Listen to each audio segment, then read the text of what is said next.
Good morning, everybody. I hope you're doing well. Started reading just a few minutes later than I had wanted, but you know, life with the cat. Sometimes you gotta help them out. Load game.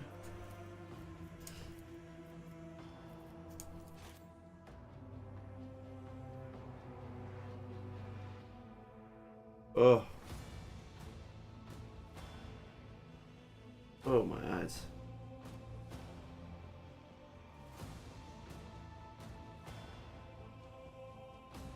Okay. Oh yeah, got that eyelash out. Hell yeah. Alright, coffee pressing. Don't think there's anyone we need to talk to. Talked with her yesterday. We'll just have a quick go through, make sure there's no one left to speak to. Oh, anything interesting? No, nothing interesting.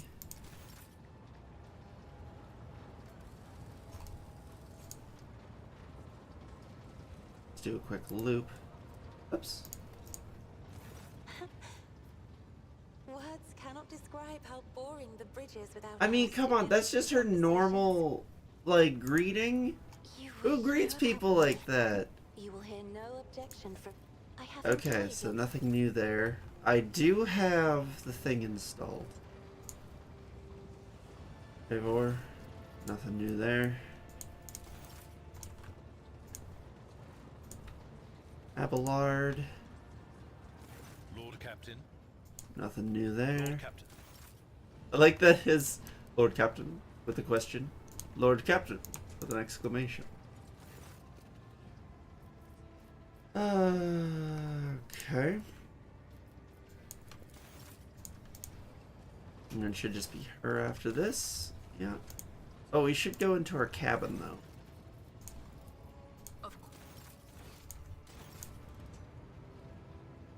Let me know if the sound or anything like that is too loud at any point, anyone. I shouldn't have changed any of the settings. I just want to make sure. It's gonna pour some.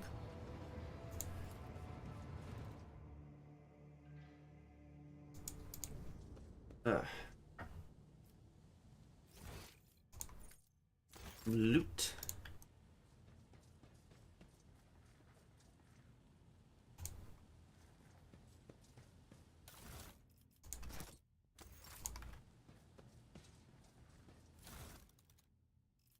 Nothing in our vault yet. Perhaps one day we'll go through all of the stuff in the captain's quarters. Right now we have quite a bit to get through, so I don't want to dawdle too much.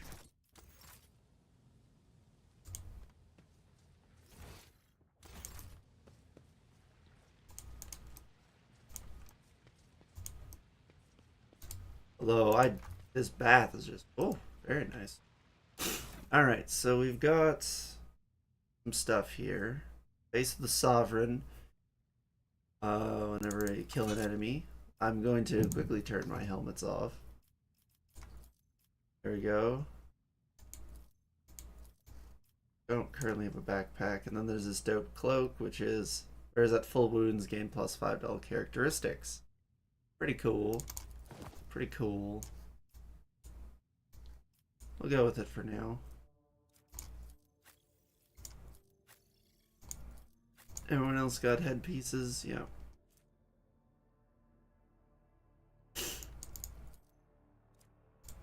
Oh, he's got a cloak. Who's more likely to be in the thick of it?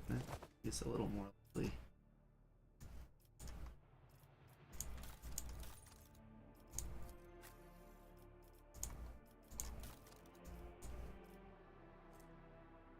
Are we gonna go pistol and shot this go? Maybe. Might see about plasma weapons with this character. Plasma's cool. Unless you can get handheld melta weapons. In that case, okay. Alrighty. The Coronis Expanse map. Alright. Good set.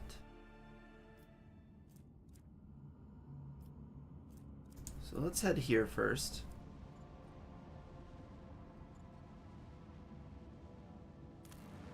Begin scan. Nothing there. We don't have any extractum.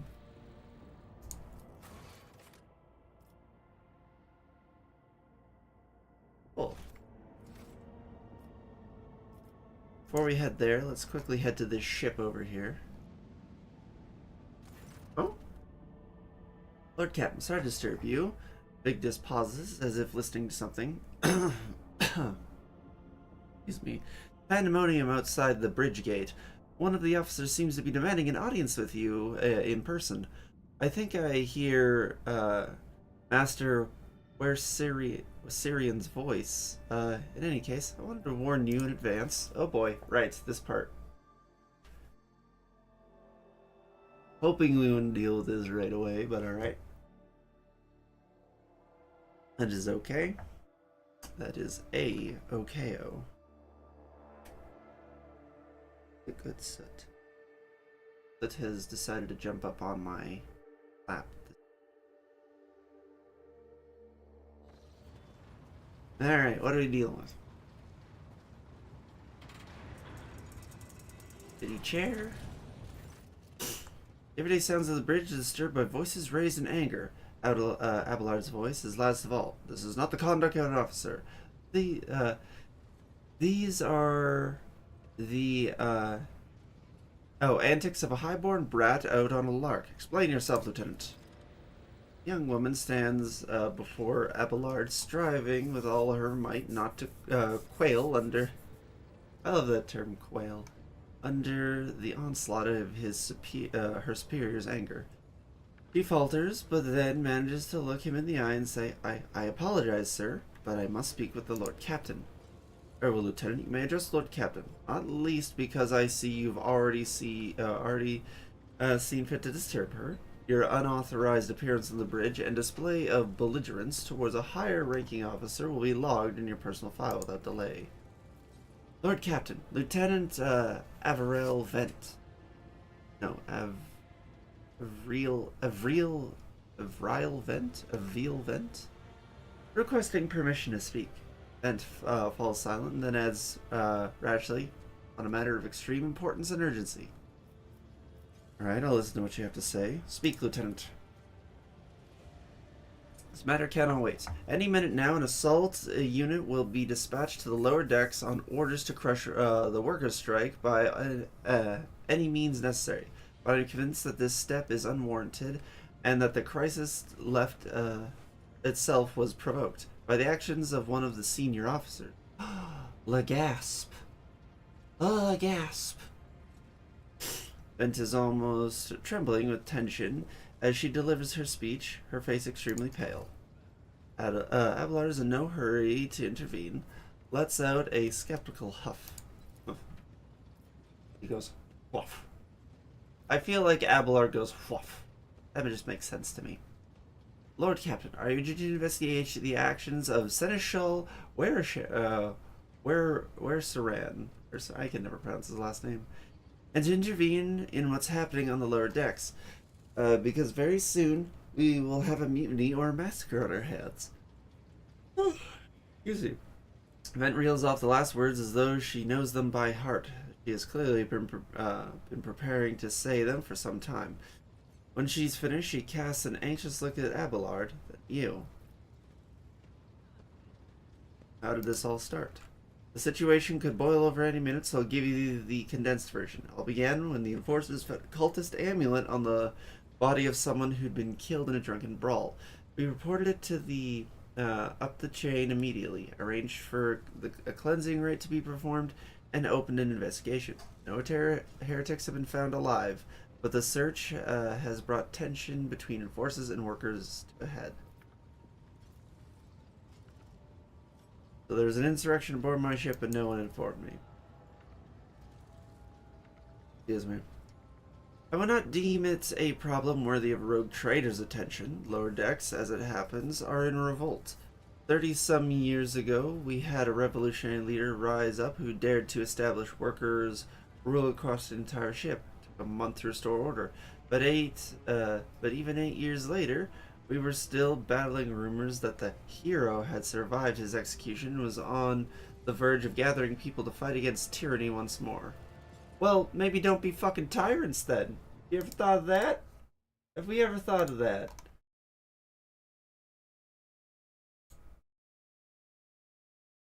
One second.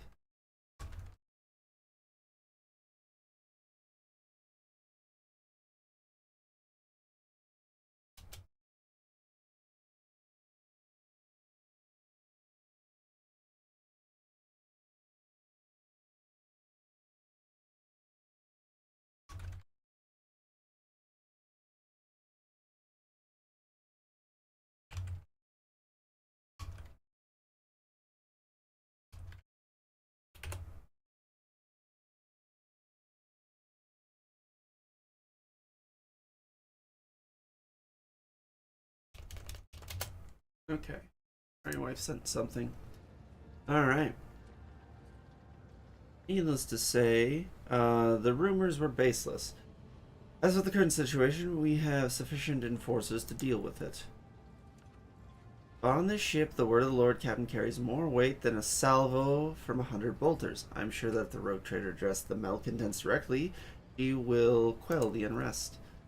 I dread to think of what problem you will disturb the rogue trader with next. Perhaps we'll ask the Lord Captain to break up brawls in the mess room. I have already given you the means to resolve this problem. Simply need to use them. If I may, your ladyship, sending a hit squad to crush the rebellion is a means of ignoring the problem, not solving it. Where does the Seneschal where Saran come into this? I shall explain. Abelard intones grimly. I beg you hurry. Time is running out. I will not hurry. Since my competence is under scrutiny, I shall speak for as long as I see fit. There's established order to the way things are done on this ship, and one of the pillars of that system is that the rogue trader's attention is not distracted by trivial matters. This is the Seneschal's role to ensure that. To ensure that. I have always handled internal problems myself, so, of course, when I received information about cultists hiding in the lower decks, I took matters in hand. So long as I live, not one of the vermin who murdered Theodora von Valencius will find refuge on her ship. Well, my guy, two things. First of all, this is how you create the problems you want to stop. And ain't her ship anymore. Just saying. I don't lead into that too often, but come on, man. You are far too heavy-handed, Seneschal Saran. Arrest, interrogations, match punishments for entire sectors. It has driven the people to the brink, Ben says bitterly. Now there is a strike on the lower decks, Depot 4 to be precise. Three workers' clans are involved, but many more are passively supporting them. The situation could degenerate into an all-out insurrection. But when I reported my concerns, the only response I received was an order to dispatch an assault unit and crush the strike with maximum force. Abelard, what do you have to say to all this? I see no need to add anything. I acted within the remit of my authority, guided exclusively by the best interests of our protectorate and your personal safety. You wish to confirm the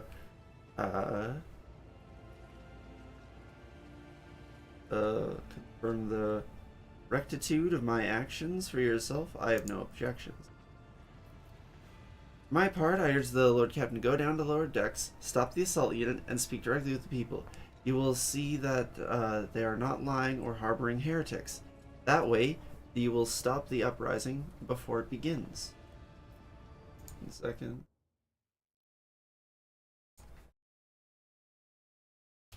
RAM. What is Depot 4? Depot 4 is one of the poorest sectors on the lower decks. It is home to clans of general laborers. They are not as valuable to the ship as the families who have served its specialized systems for generations. They are an easily replaceable resource, and one which is now and one which is now more besides, giving succor to cultists and minions of the archenemy. That sentence messed with my brain. Even before is poor and troubled, but at worst, that means drunken fights and illegal gut brewing. I hate that term. We have handled the workers from Depot 4 in the past. We would have done so again if the crackdown on Depot 4 had been so harsh. And another important point to bear in mind, the problem is not limited to this sector. It is located on one of the most populated lower decks, and everything that happens there has a knock-on effect and on all the neighboring sectors.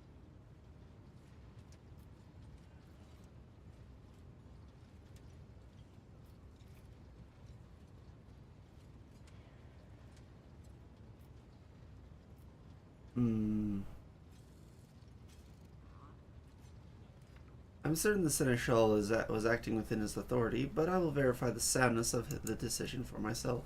Never preserve you, Lord Captain. I thank you for your support. I'm not saying I'm supporting anything just yet. Hold up. Grits his teeth slightly. An enterprise bordering on sophomoric? Sophomoric? Just say sapphic. Fine. But please yourself, Lord Captain. However, I categorically insist I escort you. Absolutely. Bringing the whole retinue along. Alright. My god, my voice is just awful this morning.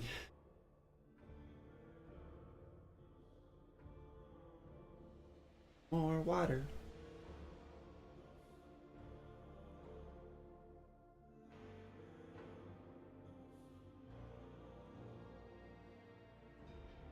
Oh, that water is good. Is there money to be made?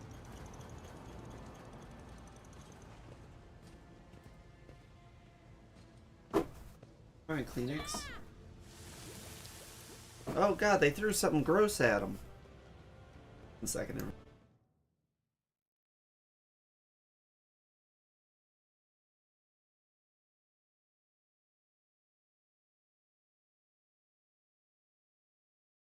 Alright, I'm back.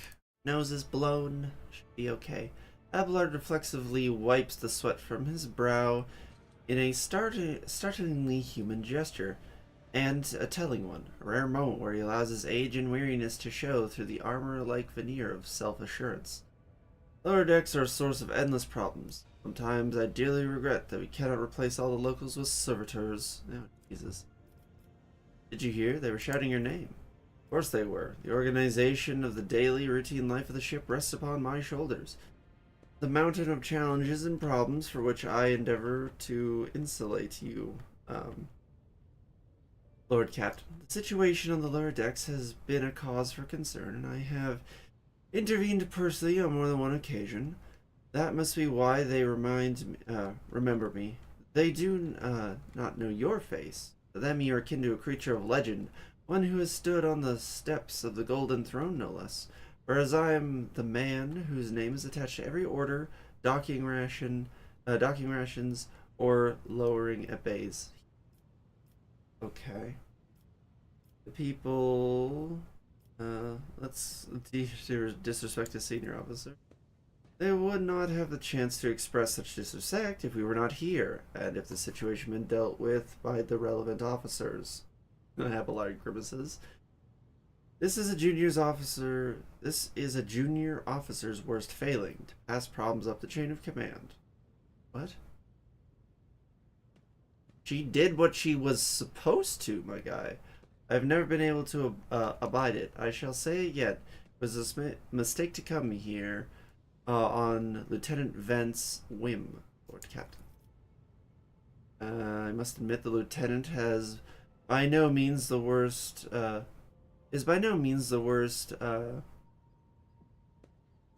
material for an officer. My God. Reset. Abelard adds peevishly, but in the name of Terra, the girl is the same age as my eldest great-granddaughter, and she has the gall to tell me how to manage the lower decks and hunt down cultists. will be another 20 years at least before she can be trusted to act without oversight. Okay, buddy. Let's keep moving. Get to the bottom of it. Something resembling a nest? Oh, God. Keep your wits about you. The valve there. Lower decks rabble. It's through this door. I always have a backup plan.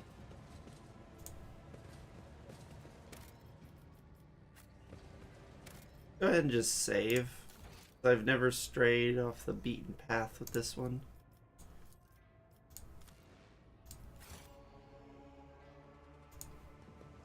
What goods do you?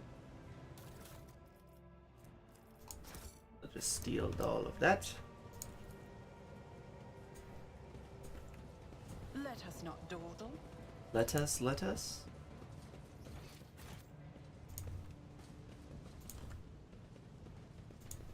Oh. You hopping down I the always set? keep my options open.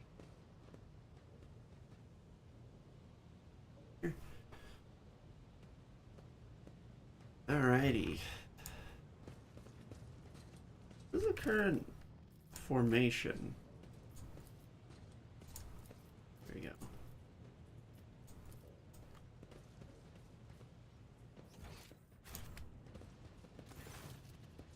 Ah.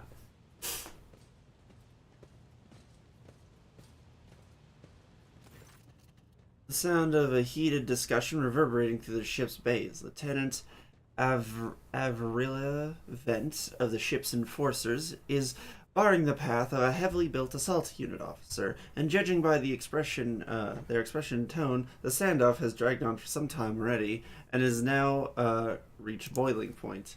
I have my orders. Put an end to the unrest and purge this sector. You can take yours and shove them. This is my deck and my sector. God, I kind of like Lieutenant Vent. She's kind of a badass. Can we see more of her? She ain't taking shit from no one. There are only 3 people who can waltz in here without my express permission. The first officer, the rogue trader, and the Emperor himself. So not all of my lessons fall on deaf ears. Abelard mutters in crabby approval. He does not clarify whether he means Lieutenant Vent, the officer looming over her, or both.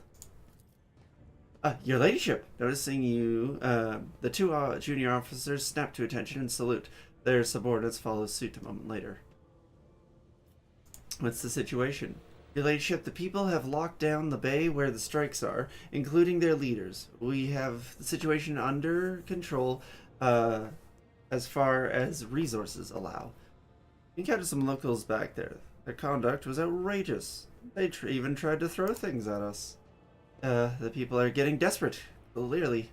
Oh, she pales a little.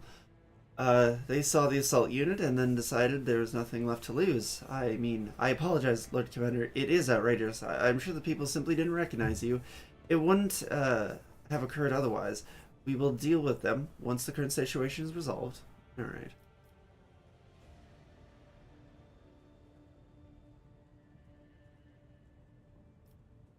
I want to speak to the strikers.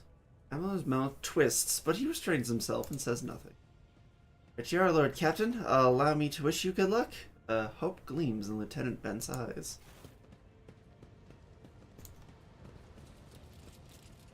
Rise to the top, or get left in the dust. A dozen pair of eyes stare apprehensively at you. The people before you are typical inhabitants of lower decks. You take in their simple clothes, crude weapons, and faces that display varying levels of mutation, from the barely discernible to the strange and outright grotesque. 3 people step forward. A whisper passes through the crowd, and you detect a mixture of fear, astonishment, and joy in their reactions. Finally, 3 people break away from the crowd, an elderly woman and 2 men. These must be the 3 leaders. They bow clumsily before you. Lord Captain, you've come down to us? Tell me what is troubling you. Why are you striking? Rivet, who is that guy there, striking? That's news to us, your ladyship, says a tall, thin man in worker's garb. All we're doing is asking questions, saying what we think. And shut up, Rivet, snaps the old woman, who turns her hostile dark eyes on you. Here's the deal, your ladyship. We demand enforcers are your damned enforcers are all over us.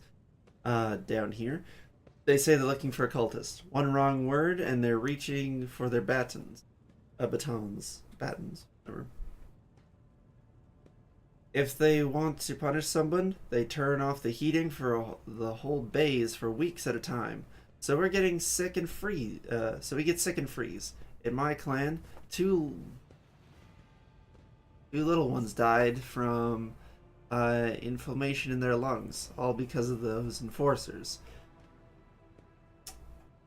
Yeah, Abelard, that's not cool in the slightest, man. What the fuck? The old woman spits on the floor and rubs the spittle in with her toe, with the toe of her worn-out shoe.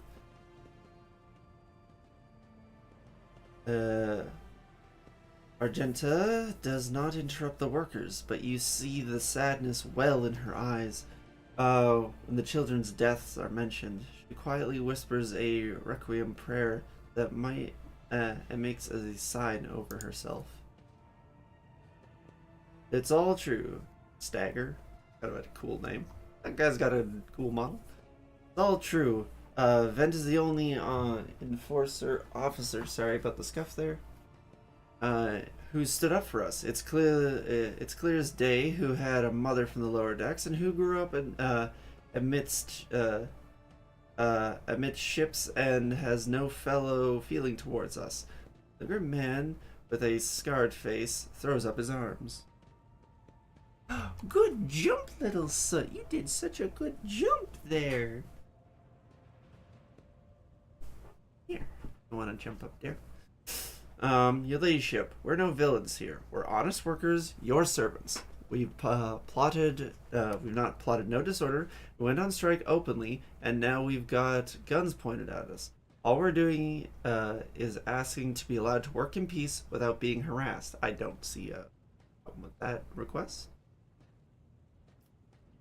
The persecution started apropos of nothing, you say? I was told one of you was found in the possession of cultist amulet, and that there are heretics hiding here. A cultist amulet? What's that? The Grigraw they found on the dead drunkard? If it was something evil or forbidden, we sure didn't know. The enforcers just said they were looking for heretics among us, and anyone obstructing their investigation would be punished. But how could there be heretics here? We know our own people, and we have and there have been no new faces around.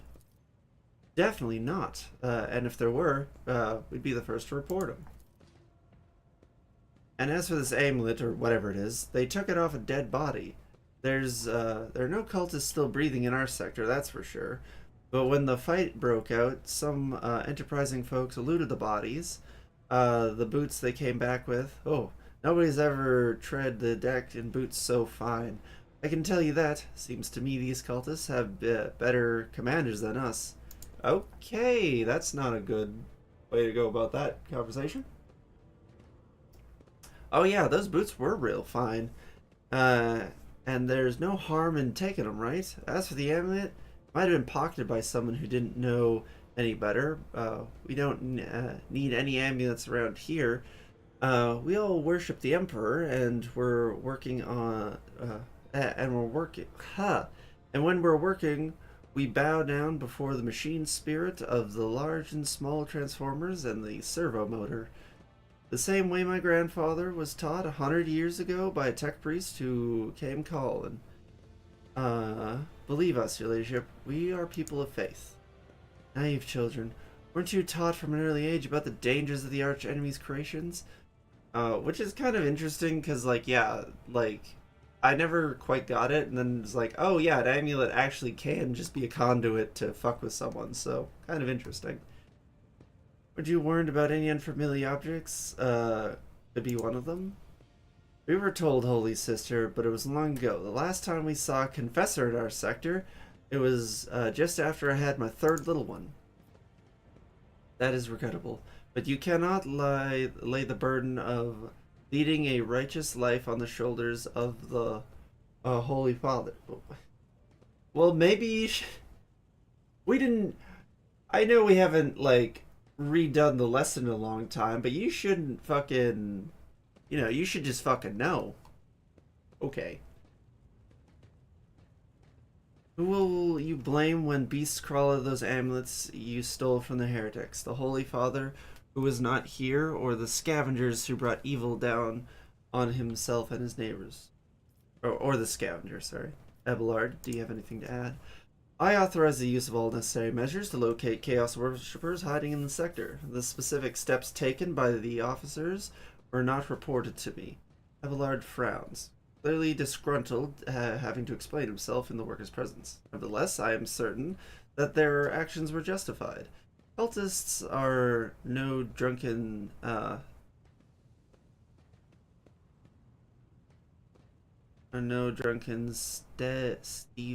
stevedore? Doris? I don't know that word in the slightest. They are the enemy and the threat to the ship. Neutralizing them demands decisive action. We were attacked on the way here. How do you explain that, old woman? Here's an explanation for you. The people have been pushed to their limit, and now they're lashing out. As if we don't know why these top deck units have been sent down here. Like the one here that the lieutenant won't let pass. Our clans are all inside the bay that's been sealed off, but the lower decks are big, I'm sure. There are some people who've just had about enough. We're getting it from all sides. The soldiers have encircled the ones who've risen up. A death squad has just arrived, and no wonder folks are lashing out. Oh, it's no wonder. Where is this? Their words seem sincere to you. Their body language and the glances traded between them reveal that the news of the attack has shocked them. Alright. What changes do you want? Would you look at this? The exalted Lord Captain herself is asking us Bildrats what we want. Well, here's what. We want you to rein in your damned enforcers. To quit turning off the heat and stop battling, berating everything that moves. No, that's not it. We want the enforcers gone from here. We want to be armed. Give us arms, and we'll govern ourselves. We'll defend ourselves in if these cultists show their faces. I've been a leader for my clan for 20 years now. Getting rid of those club-wielding thugs can only improve things around here. That's going too far, old Nan. They'll never let us maggots on the lower deck live without the enforcers breathing down their necks. Okay. Probably even insist on enforcers on the upper decks too. As for weapons, what do we need them for? Before the first day is out, we'll have someone shooting their neighbor out of stupidity or drunkenness. Yeah, that's a fair point. We don't need that. If the enforcers stop hassling us, that'll be enough. In turn, we'll find the scavengers who robbed the cultist's body, and we'll talk to them, one lower decker to another. There'll be no. If there are any more of those damned ambulance boat, we'll hand them over to the enforcers ourselves. You speak for yourself and your clan, I'll speak for me and mine. I don't want empty gestures, I want real change. They'll promise the world to us now, but as soon as the anointed turns her back, these brutes will be on us even harder than before. All because you dared to speak out. The tall worker's eyes dart between the two, arguing. Every few seconds he opens his mouth as if planning to agree, but each time he falls silent, simply making a few vague noises of approval. Thoughts, Abelard? The story about going scavenging for boots and accidentally picking up a heretical amulet doesn't convince me. These people were moments away from rebellion. Abelard. Abelard, you goofy goof. No. They were... This... If you punch someone every day for their whole life, don't be surprised when they punch back.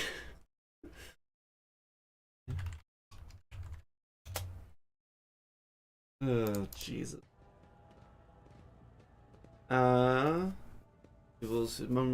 Possibly becoming minions of the archenemy. We must not give them what they want. Even if they did acquire something accidentally, purely out of their own stupidity, that does not mean they are not tainted with corruption.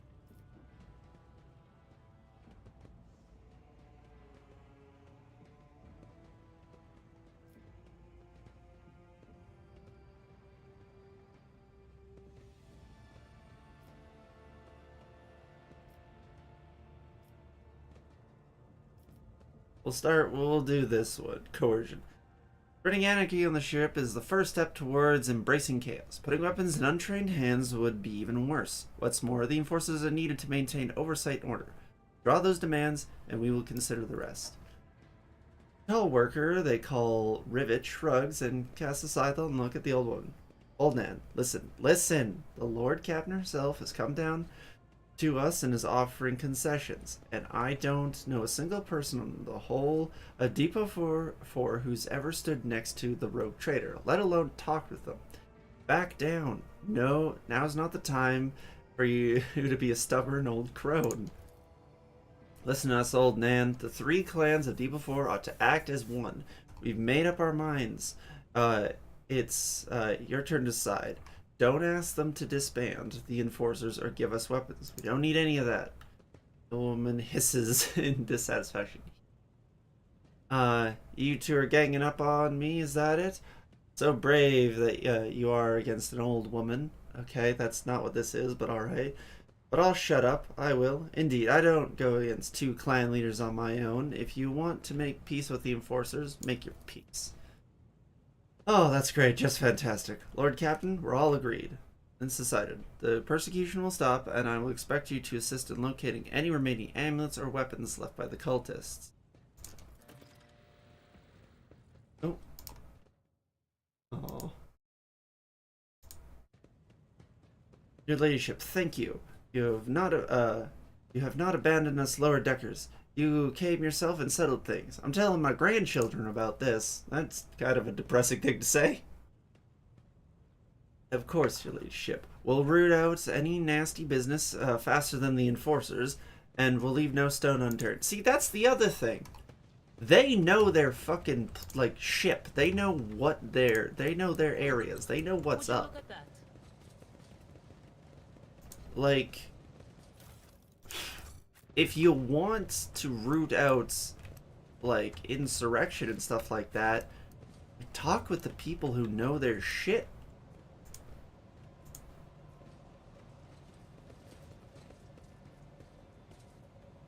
Is there just a lower deck rabble, like, behind that partition? Keep your eye on the prize. Success is the only outcome I accept.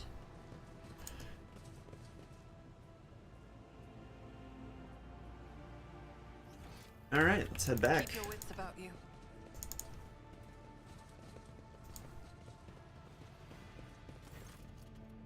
Stopping unexpectedly, Abelard imperiously dismisses the unit to stand at a distance and addresses you and your companions, saying, "I have an urgent matter to discuss with you, Lord Commander. Please give us a moment." And why are we standing in the gross? Or you are? Abelard looks at you, and his vestige of restraint vanishes. Well, are you pleased with your investigation, Lord Commander? Kowtowed to the disloyal rabble. You believe their lies and showed them leniency. Every time the ship is attacked by cultists, that rabble will welcome them with open arms and allow them to wreak whatever havoc they like, because they see you as a weak leader. I don't think that in the slightest, and if I'm wrong, we'll do it your way from then on. So is that how you see the future at the how you see your future at the helm of the Von Valencia's Protectorate? There's some truth to your criticism. I should say so. Abelard heaves a sigh, but he visibly relaxes. Simply need to trust me. I would have handled the situation myself had you not decided to intervene, Abelard says irascibly. I think I said that word right. Irascibly. Remember, Lord Captain Theodora. Do you think she ever set one slippered foot on the lower decks? No, she did not. Such matters were left to myself and the junior officers while she uh, dedicated herself to her grand designs for the Protectorate, as any true strategist and rogue trader ought.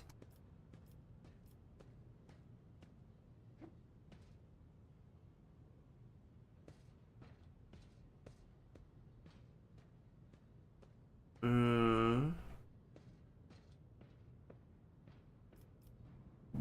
I would be only too willing to trust my seneschal and not fill my head with such matters, but the situation had spiraled out of control, Abelard. Abelard faces relaxes slightly. You're right. At least as concerns junior, at least, at least as concerns junior officers making complaints directly to you. Abelard, this is not what I meant. You know it.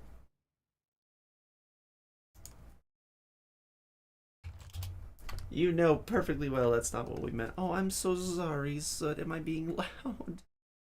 Oh, honey. You rest up, okay? I think I'm being a bit loud, and Soot is not overly happy. And Abelard stands straight at attention. I lost my temper, Lord Captain. I believe I ought to explain myself. Abelard slowly speaks slowly, and the words not coming easily to him. The prosperity of the Von Valencian Protectorate is not just an empty phrase to me. I left the Imperial Navy for a chance to see it flourish. It was the most momentous decision in my life. Of my life. Ooh, need some water. I understand that. I really do. I did it because I saw in Lord Captain Theodore's deeds the sign of true greatness. Rogue traders do not simply forge new routes and capture worlds. They create order out of anarchy. They create impulse. That creative impulse was entirely lacking during my time in the military. So I understand where he's coming from. I really do. But at the same time, you can't just mow down hundreds of people to kill one, right? So I left behind everything I had known, everything my family had known. I come from a long line of officers, and I embarked upon this incredibly reckless venture. Yeah, that's probably the most reckless thing he's done his whole life. My God, might be another 4-hour stream, everybody. We'll see. She would go off on her flagship for long periods. Oh, sorry. Captain Theodora entrusted me with all the concerns she had no time for. She would go off on her flagship for long periods, the distant frontiers, on scouting voyages, and the advancement of the entire Protectorate rested on my shoulders. And then suddenly, everything we'd built over the years and years began to quake, rattle like a flimsy hangar on a seismically active world. Ooh. One of the senior officers betrayed us all. The rogue trader was killed. And who knows what is happening on the planets? I tell you this honestly without fear of appearing weak. All this has come as a grievous blow to me.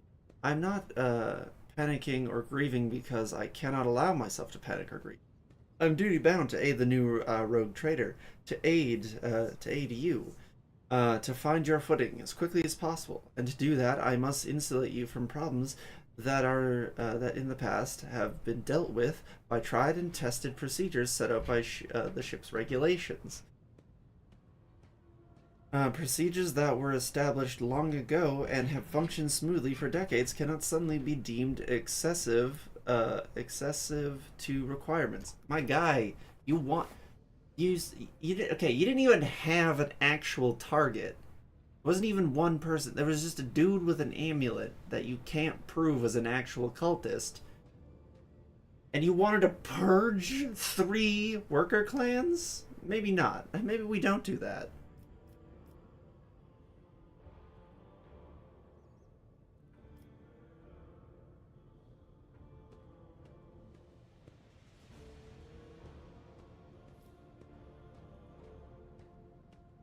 Hmm.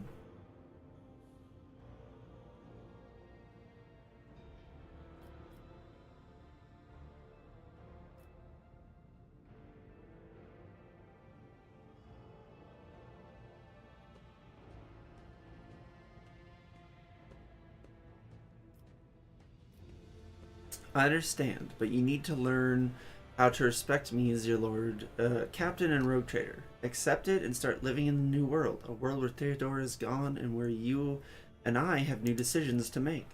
Abelard solemnly inclines his head. Yes, Lord Captain. After a moment's silence, he adds, looking at you with interest, your resolve is admirable and demonstrates strong leadership. I shall remember this moment, should my old habits ever begin to creep back in.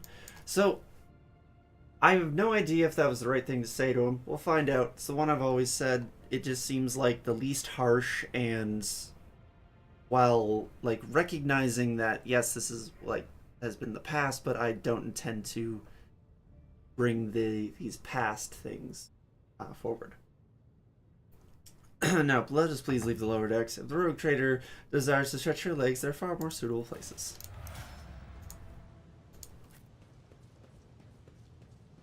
Alrighty.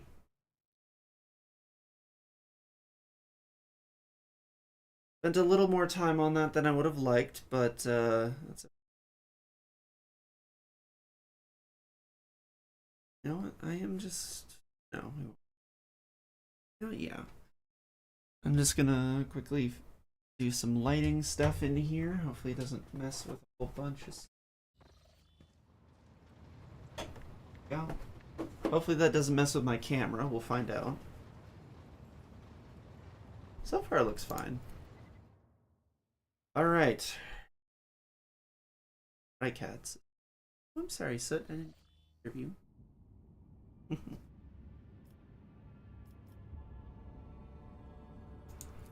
Alright, let's continue to the unidentified void ship. The Vox crackles to life as Master Helmsman Bravor addresses you. Whoa. What have we here, Lord Captain? It's not very noticeable, but there's a void ship sitting in a local asteroid field. It's sure is quiet, like it's huddled up in there on purpose. It's not like I'm surprised. The thing is more scrap heap than ship at this point. Somebody went to town on it. We are registering critical damage to the hull and depressurization of several compartments. Oh, and there's an incoming transmission now, too. Ragged void ship. Hear us? The Vox transmitter hisses and abruptly cuts to static. Do not require assistance. Pete, do not require assistance. Copy? The Vox relays a different voice. Keep following. They'll pass us by, won't they? Or protects.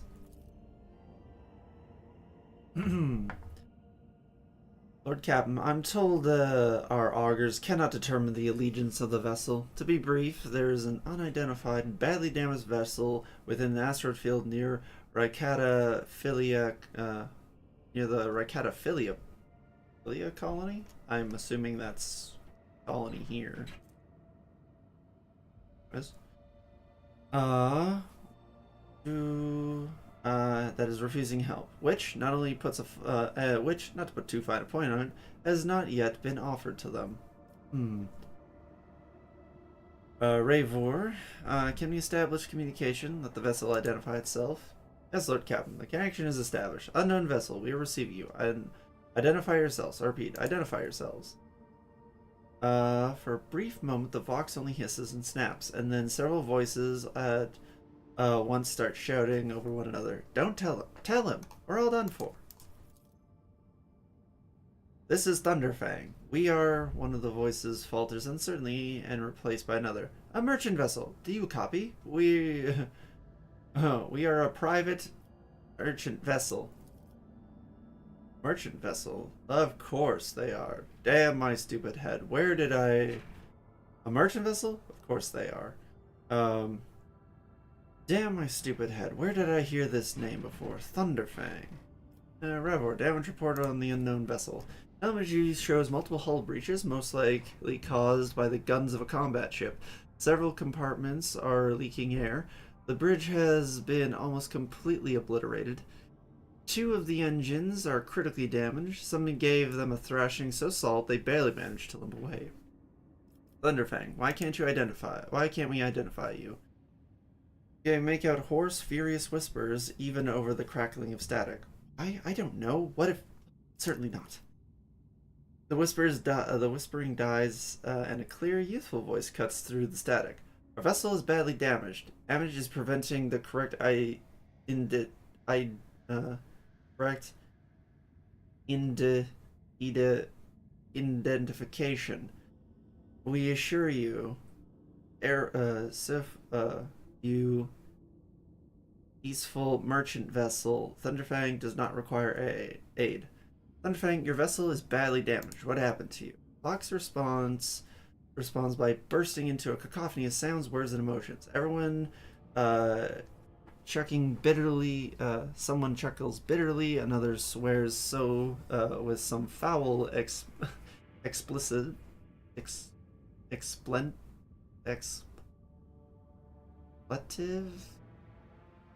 I'm sure I know that word. I just can't brain now.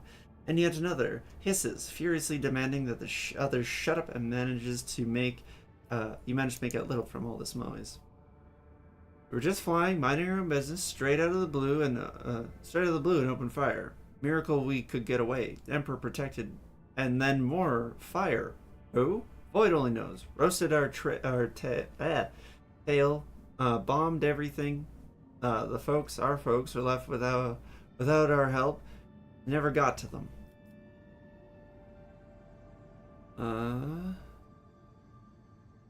Thunderfang, Thunderfang. Now stop playing games and explain again what your business here is. And this time I highly recommend you tell the truth. Happy now? Look at you, what you've done. What have you done, idiot? It's too late now. Whoops. Fox channel is again filled with angry whispers of several voices. The whispers and static are drowned out by a clear and slightly frightened voice. Do you copy? We are from the Fellow of the Void. We did not come here to loot, on different business, to help our own out of jail. No, does not hurt. Please. We already had our chronos cleaned. How about striking a deal? Our hold is full of goods. In case you're unaware, Lord Captain, the Fellowship of the Void is a disorderly assembly of several dozen pirate factions in the Cronus Expanse. They consider themselves above regular heretics solely because they sometimes have vox conversations with those whom they are about to board. Were it up to me, I'd make them eat a salvo from the macro cannons to shake the scum loose on the decks. They certainly deserve it. The honeyed voice of the High Factorum interrupts the translation with a polite cough. Okay. I would wait on destroying the vessel if I were you, although the moral aspects of their livelihood do cause some awkward questions. The Fellowship of the Void remain a major supplier of goods to the local market. Perhaps you will find dealing with them acceptable, especially in a situation where performing a warp jump is impossible. Thunderfang, prepare for commercial exchange. Alright, let's go ahead and get all of the things we can from them. Okay, so now we need to get to Reputation 1 with them to have a shot at getting anything. We have just enough to get to Reputation 1. Rad. Let's get some more granadas, some med kits, these, power mall. Alright. Alright. Now let's have a look at if there's anything we want. So I can go to Cargo Bay. Flamers are a lot of fun. I just don't know if I'll have anyone in my group that will use them. Definitely keeping that. That has to go into the log. In the vault. Vault, I guess. Oops. Vault. Deus Vault. Vault.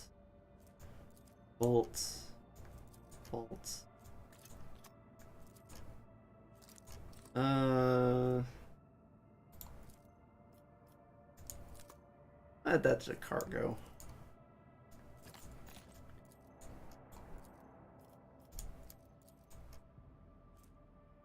Power Maul, one-handed melee, 7 to 10.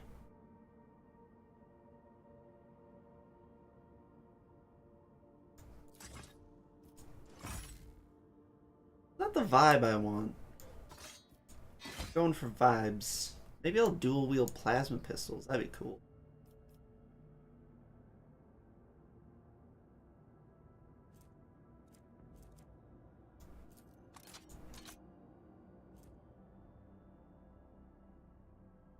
Oh, honey, it's okay. It's okay. Oh, he's erring. I'll add those to cargo as well. Sell them back, I guess. Alright, let's also level up while we're here.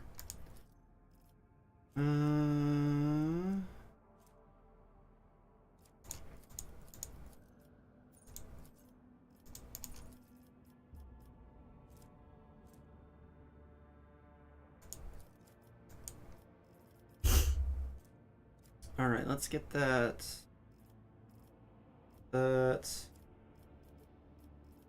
Hey, honey, it's okay. It's okay. Hey, come. Oh, honey.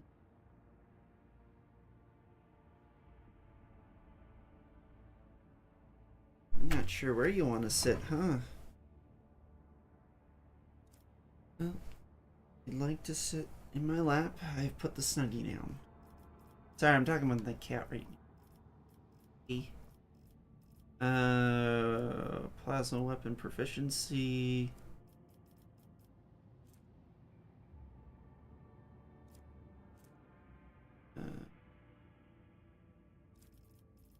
As a weapon expert, we already have that. Alright. In that case, let's go and plop the dual weapon combat. Here. Let's invest in that for later. Give him toughness. Get that up there. Give him some movement.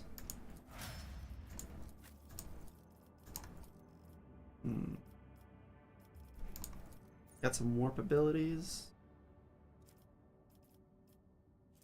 Hi, honey. So cute. Okay.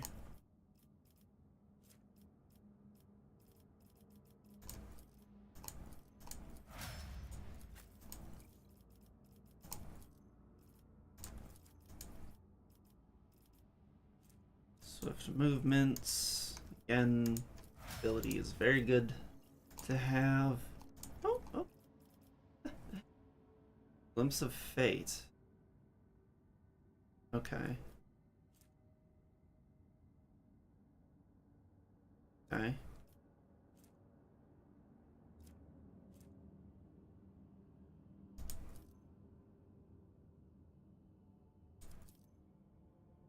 Hello.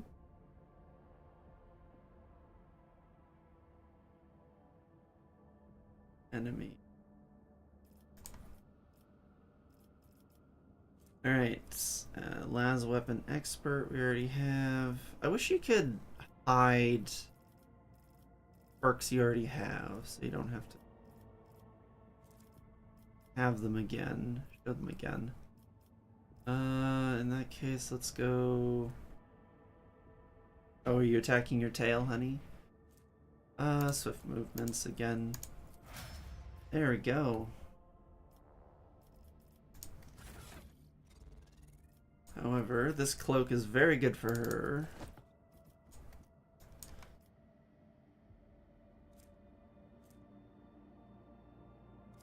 You know, if you keep leaning that direction, honey, you're gonna kind of slip and fall. Careful. Really quick. Back to bridge, just super quick. I am just going to very quickly dump all of that stuff in the vault, the Deus Vault. And then we'll head over to the prison planet. Hello, little. Aren't you looking very fine right now? Very, very, very pretty. Yeah, very pretty. God, her markings are very beautiful. I really like. They don't. It's hard. It's weird because in the pictures that I've like posted, these are like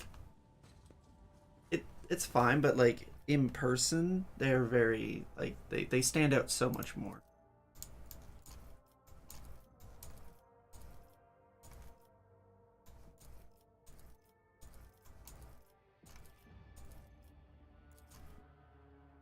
Yes, honey, that would be your tail you were attacking. There we go.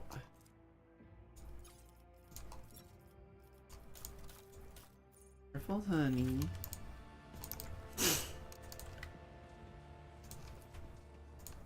Oops. Well, I opened up the wrong thing.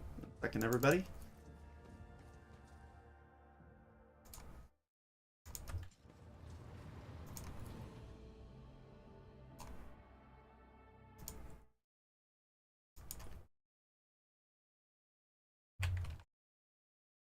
Wife just sent me some statistics for the channel.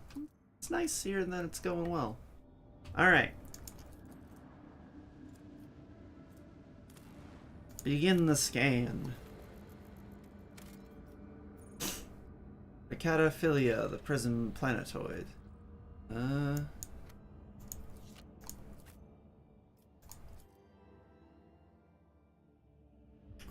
This one's not super bad.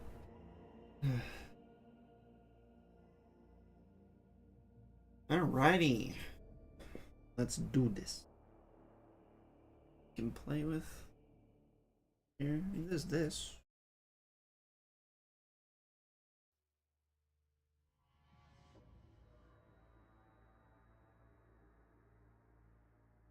Where is it, honey?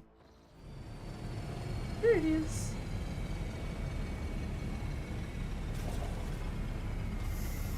Look at that ship. Oh, that's a ship.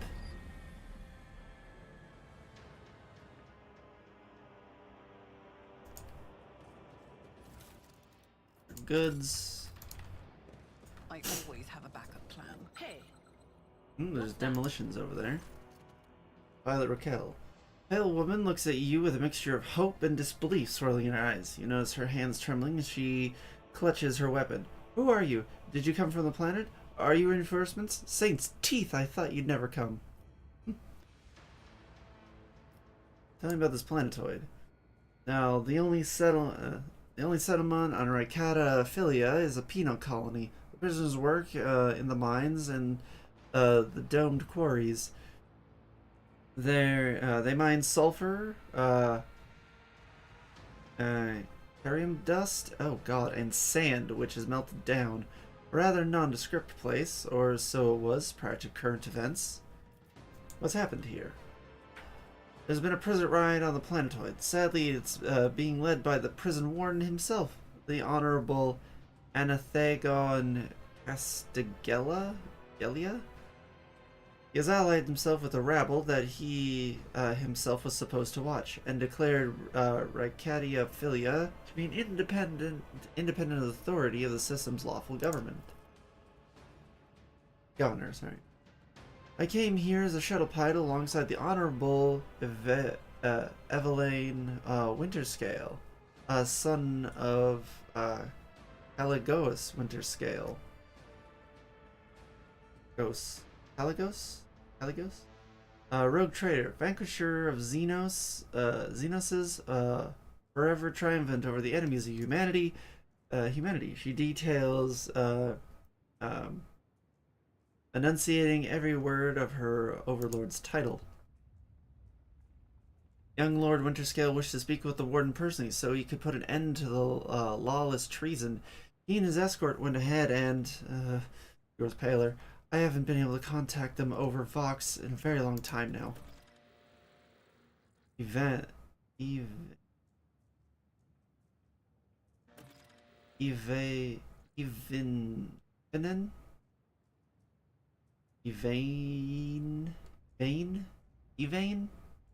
Ivana? I don't know, Ivane. Abelard mutters through his beard. One of his distant younger offspring. Yes, that is as much as I know about him. Which means he hasn't distinguished himself in any meaningful way.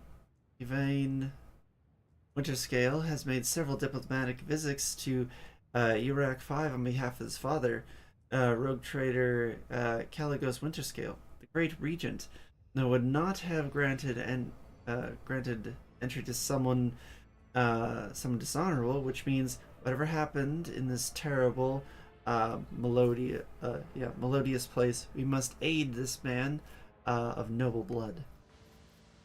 Warden himself is spearheading the riot? Yes, she bites her lip. No one expected this. Master Castigelia is a nobleman from respected governor house and a vassal to the House Winterscale. All of a sudden, he proclaimed that Rykadia Filio was now his personal domain, and that the prisoners were his subjects, and that he would never bow to anyone again. It's pure heresy. Heresy! And I take it they're looking forward to a diet of sand and gravel? What kind of madman would start a revolt on a barren rock? Why would young Winterscale have felt the need to parley with the dissidents? He sighs quietly. It's a personal matter. Master Castigelia, the seditious warden, is Lord Yvain's childhood friend. When the Lord heard of the riot, the news saddened him greatly, and so he rushed here without delay, in hopes of bringing his old friend to his senses, no doubt. The first Winterscale, in my memory, who prefers to talk first rather than shoot and slash. Kinda like him, though. Smiles faintly. Young Lord Winterscale is not his father's shadow. If he is determined to save his friend, he won't back down. I pray to the throne that he's alive and well. He's been gone for such a long time, and I really don't like this place. Theobald executed his...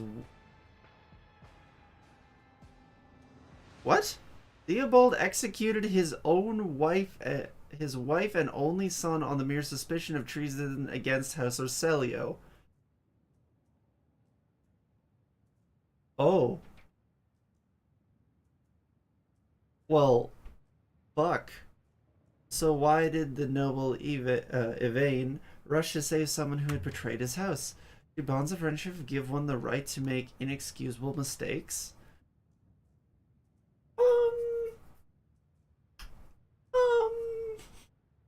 Okay, we're just gonna breeze past that. Looking for a man by the name of Heinrichs van Kalox. Is he here, perhaps? Unless he's one of the prisoners or guards, then it seems unlikely. There are no shuttles in working order other than yours and mine. There's nothing else anyone could have used to reach this place. Is there anything else I should be appraised of before I set out? Some of the rabble are holed up in the barracks. I don't know how many, but given this is the only way through to where the negotiations are taking place, I would expect heavy resistance. Oh, excuse me. Please take caution, your ladyship. The Winterscale guards mined the entrance so that the rebels couldn't get to the shuttle. I've no questions. You may excuse yourself, pilot. Your ladyship, if I may have a minute of time, I wouldn't have ever dared to trouble you with a personal matter, but the situation, in any case, have you been to the capital in Rykad Miners yet? I wanted to ask if you saw a man there, a communications officer by the name of Jasper. What is your relationship to this man? We're engaged, your ladyship, she declares, somewhat bashfully. I have not yet been to Rykad Miners and know nothing of the officer's fate. That is a shame. May the Emperor keep that fool from harm. Thank you for your time, your ladyship. She bows. You can tell by the desperation in her eyes that she is exhausted, frightened, and wishes to be off the planetoid as soon as possible. Okay, so.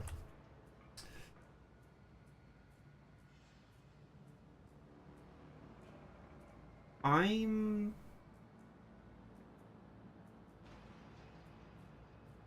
don't know if order of operations matters. We'll find out. But there is an anti-air gun on Rykad Minoris. And I'm worried. I don't want them to get shot down while we do this. So I think what we're gonna do, I think I know what we're gonna do. So we're going to go and deal with that gun. come back. Should have enough time to finish off this after we've dealt with the gun. And then next time we can finish off Rykad Minoris.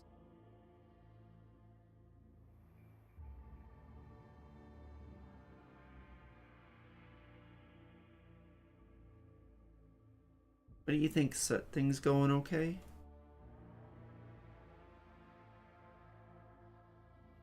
Who's my good girl? Yes, you are. Oh, you like your ears rich, don't you?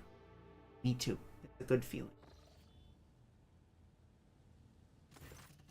As the ship makes its way through the star system, a strange fatigue falls over you. Your eyelids grow heavy, and the quill you have been using to draw up yet another order falls from your hand.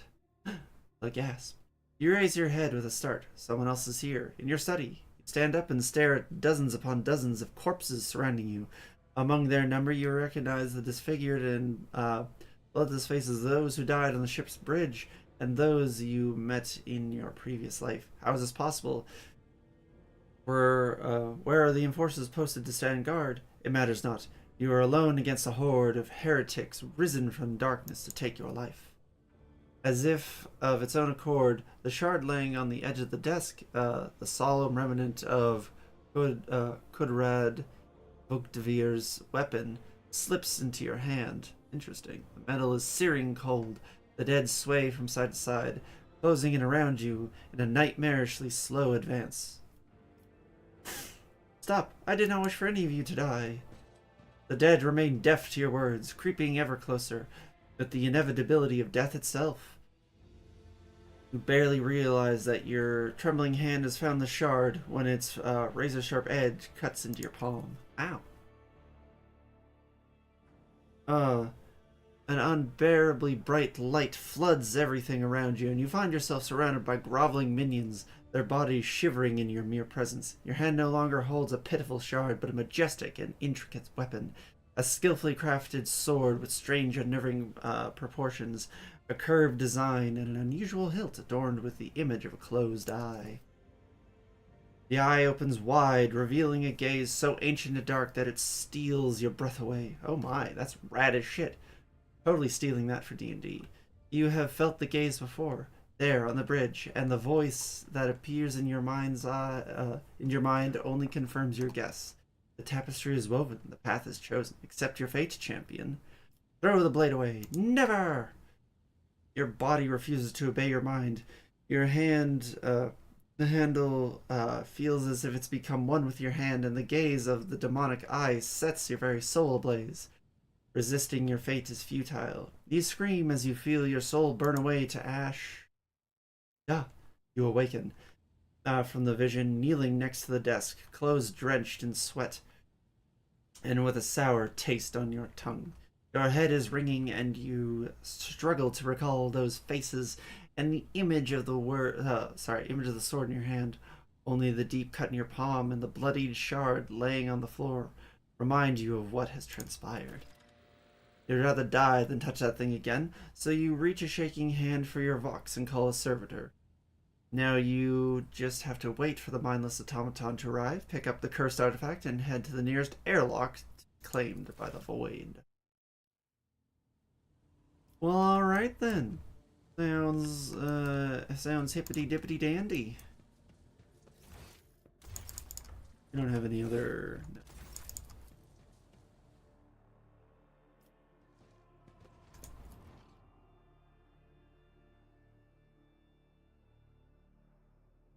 Oof. Alright. Beautiful planet. Let's head to the spaceport. The space porp. Space porpoise. Sporpus. I need more cotton. I don't think order of operations matters, but just in case it does, we're gonna do it this way.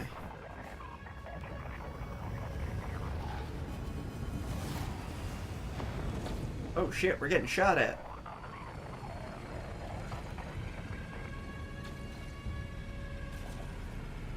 Yeah, a lot of stuff's happening, so don't worry, it'll be okay. Promise.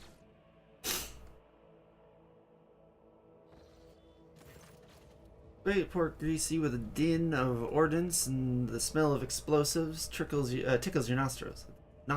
It's difficult to tell through the smoke who's firing at whom.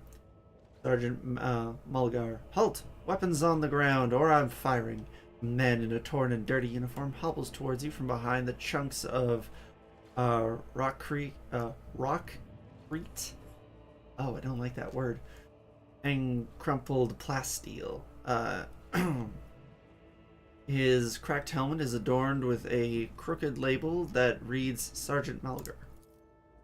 Alright, so our skies are in lockdown, the rebels are shooting down everything that flies, and you lot just happen to land in our rear without a scratch to show for it. And on a shuttle like that, where did you get it? Stolen from the palace, isn't it? Is visibly awed by the resplendent gold of your transport.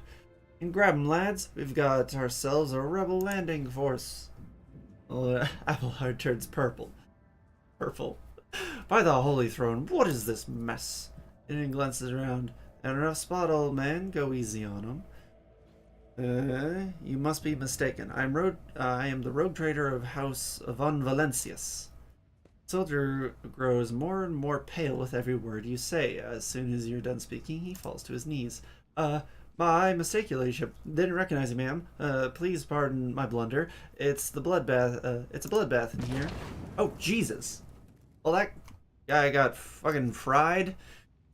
A frag grenade's explosion cuts off the rest of the sergeant's words. Shrapnel flies everywhere with a piercing scream. No screech. One of the soldiers falls to the ground, clutching the remains of his forearm. That is now adorned in crimson tatters. Blood is pouring out of the stump of the soldier's agony, and the soldier's agony is short-lived. The sergeant curses and hastily says an army prayer for the dead. Jesus Christ. I mean, yeah, it's like some Band of Brothers shit right there. With a rasping cough, the sergeant turns back to you. Pardon me, ma'am. Sergeant Lasse Mulgar reporting. Lassie? Mulgar? My unit is holding this starport in the governor's orders. How may I serve? Some dirty dog needs to shut down my shuttle. Affirmative, your ladyship. Ma'am, it's those damned rebels. These maggots somehow got their hands on an anti-aircraft battery and are causing our shuttles no end of trouble. The thing really packs a punch. You're lucky they missed you. I've seen them fry 2 shuttles carrying reinforcements. Not a soul survived. So what's going on here? Unrest, ma'am. Rebellions in both the capital and the provinces. First, the lower levels sparked, and then it went up the spires. They hit the Vox Hub, the arsenals, the mag train stations. Then Fennec tore off his mask, precisely because he knew about the troubles on Rykad Mina, a Minoris. He knew none of our allies would come to our aid. Cassia lets out a sorrowful sigh. You may continue your report, peasant. For fuck's sakes. We'll fix her. We can fix her. My unit my unit was here when it all went to the Groxes. Okay. Local animal. The tech priest linked to satellites reported sightings of strange void ships in the system. They're orbiting the star until one of them set course for landing in Rykad Majoris. The governor took precautionary measures and ordered to increase security at key facilities. Everyone knows that whenever something's not right, you better double the warden details. The alarms were raised, and we were sent to secure the spaceport. It's the only reason we were able to hold it. They're crushing us, the scumbags. It's been a whole turn since the last reinforcements came in. We're running low on ammo. Every other fighter is wounded, and I don't know how bad it is in the streets, but they'll be driving us out of here any minute. Who are you, anyway? Sergeant Lassie Malgar, ma'am. 11th generation loyal soldier of House Winterscale, awarded 3 commendations for faultless service. Ever since the olden days, his lordship, the rogue trader, has recruited soldiers and shipwrights on Rykad Minoris. So there's no greater honor for a Rykardian than serving his lordship with diligence. What caused this rebellion? Ill thoughts, ma'am. Ill thoughts. We've fallen on hard times. The ground keeps shaking, things keep exploding, and people are scared. They've forgotten all about their duty, and that's when those emperor forgive me, preachers came. They started riling everyone up. Sure enough, we shot a few, but they just kept coming. More and more of them. Alright. Pat him on the shoulder. Doing fine work, Malgar. And so are your troops. People like you that hold Imperium together. Cannot leave you and your people without aid. Reinforcements will be sent for my ship. Live to serve. The sergeant is so astonished that he only barks out mandated words of gratitude after a non-mandated lengthy pause. We won't fail. We won't forget. We will be praying to the Emperor for you, your ladyship, ma'am. You know if any members of the Inquisition have come through here? At the word Inquisition, the sergeant fills with awe. I don't know, ma'am. There definitely haven't been any visitors like that on my watch. You might have to inquire at the headquarters, your ladyship, ma'am. I'm going to see the governor. If I may report, ma'am, as long as the rebels keep shooting that damned anti-aircraft battery, there's absolutely no way your shuttle to shuttle you to the governor. It'll have to be on foot, and the streets are dangerous. I have one to send with you as an escort. I assigned all available troops to accompany the esteemed tech priest to the governor. Oh, I have no one, sorry. To the governor. I will vox cast orders to them to wait for you, and I'll inform headquarters they better send out a convoy to meet you halfway. Meanwhile, we will follow the governor's orders and hold the line here. And frowns and gazes as her gaze grows distant, as if she's looking through the sergeant. You're a good soldier, but you've got a lot of blood on your hands, both yours and others. You know, the same hand that salutes now might falter in darkness. Rank and epaulets won't save you from the bitterness.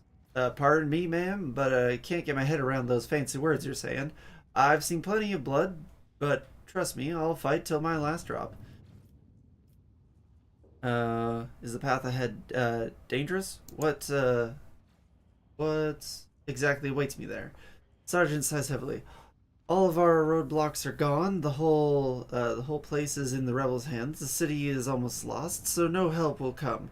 Oh, we are surrounded by rebels, and watch your step, ma'am. The streets are chock full of mines. His remark about mines lodged itself in your memory. More than anything, you will need to watch the ground and not your surroundings.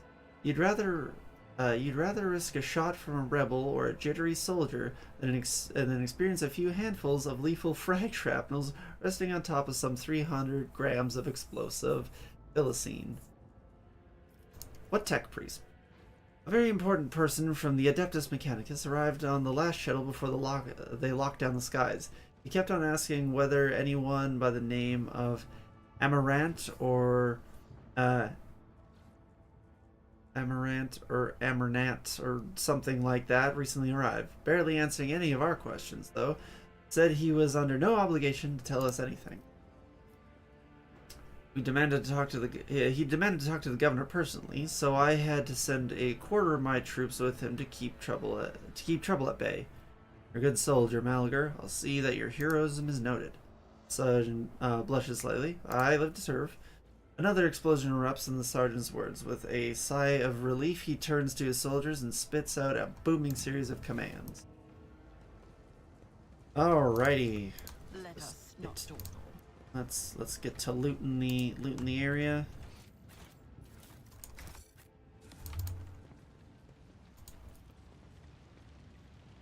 Always keep your eye on the prize.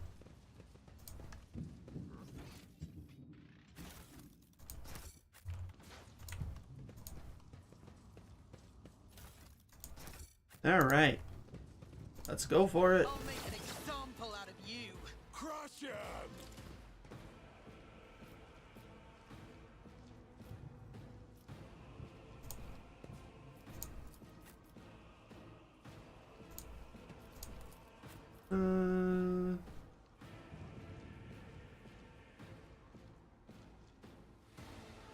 Not quite, I think.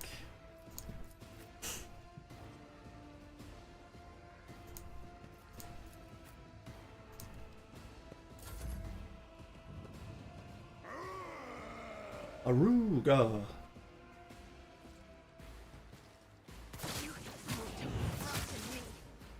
Did you just down one of your own guys and severely wound another one? Smooth, smooth, my friendo, smooth.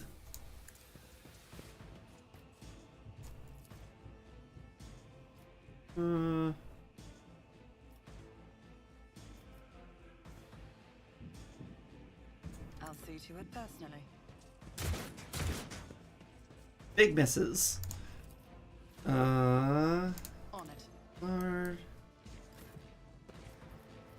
Let's get a nice charge going. Will be done. I took care of this one.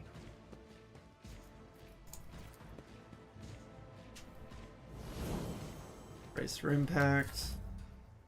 It's as good You as shall done. brace for impact.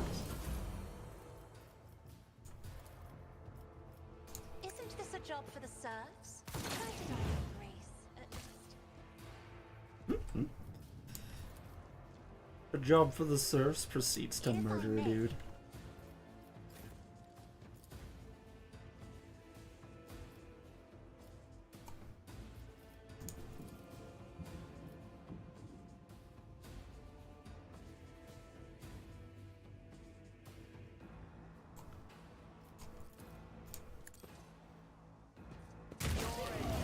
Woo, let's go!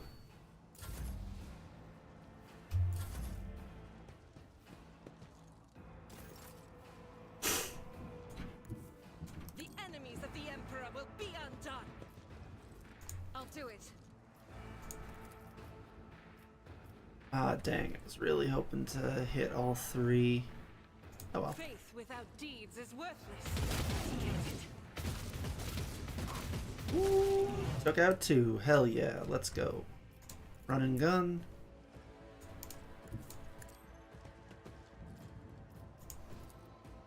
I'll do it. None can escape the Let's Emperor's go. judgment.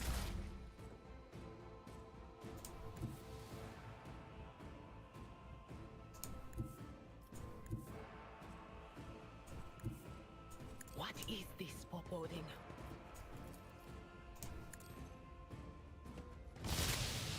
Oh, it can arc back onto her. Good to know. Anything else?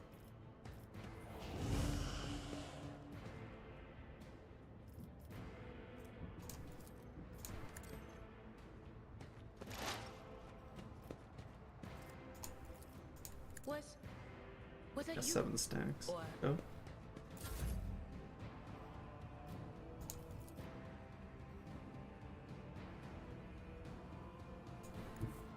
A tactically sound approach. At your beck and call. One fewer target. Victory is imminent. I'd rather not.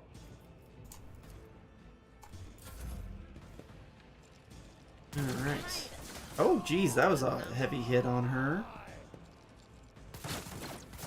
Faith shields me.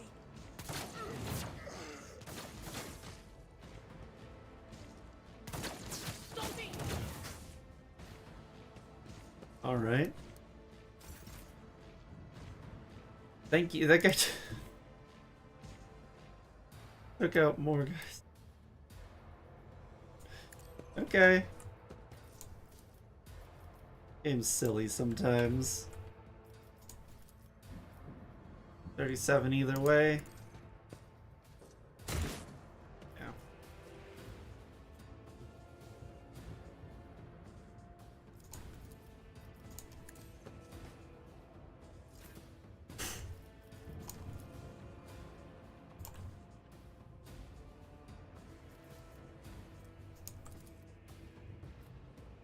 As the Emperor commands, I act.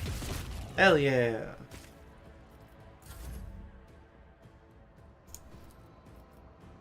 I'll see to it personally.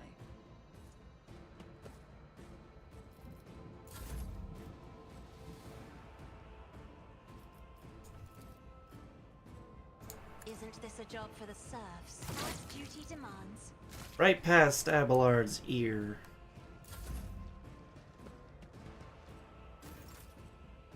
Where's that last? Right there. Guided by faith.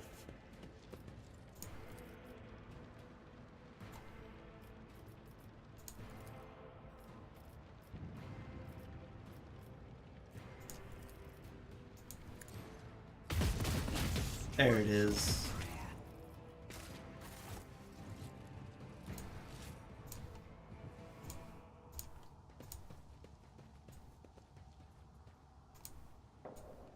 What? No one gonna. There we go.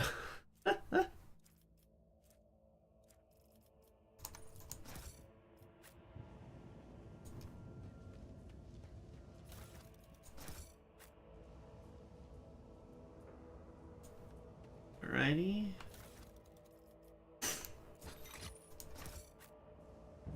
Is there money to be made? I will lead us to fortune. Miscalculations are for commoners. I don't make mistakes. I There you make go. profitable learning experiences. Alrighty. I always have a backup plan.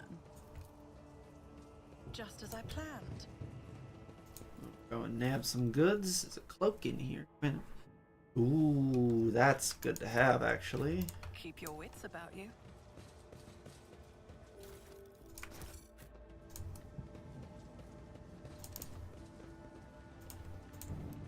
Lucky Jasper. Well, well, well. Jasper, you say? Ugh.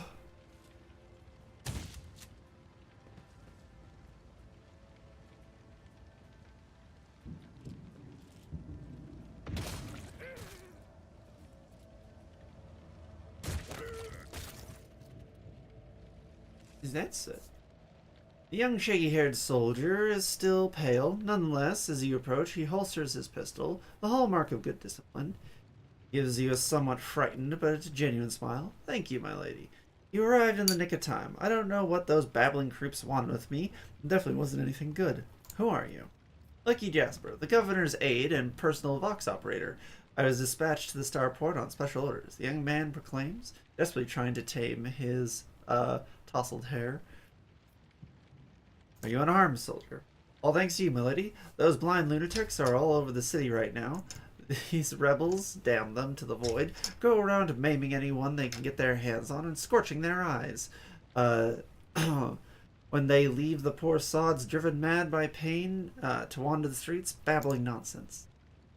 Lowers his voice and adds gravely, the command doesn't want anyone to talk about it, but I've heard whispers that it's not just some nonsense. It's heresy. Actual heresy. Because listening to it scrambles your brain. It made one patrolman freeze in his tracks while a blind mob got hold of him and carried him from his post off to who knows where. And what exactly you're doing on your own. Following Governor Medina's special instructions. Namely, he grits his teeth then, with a pained expression furrowing his brow.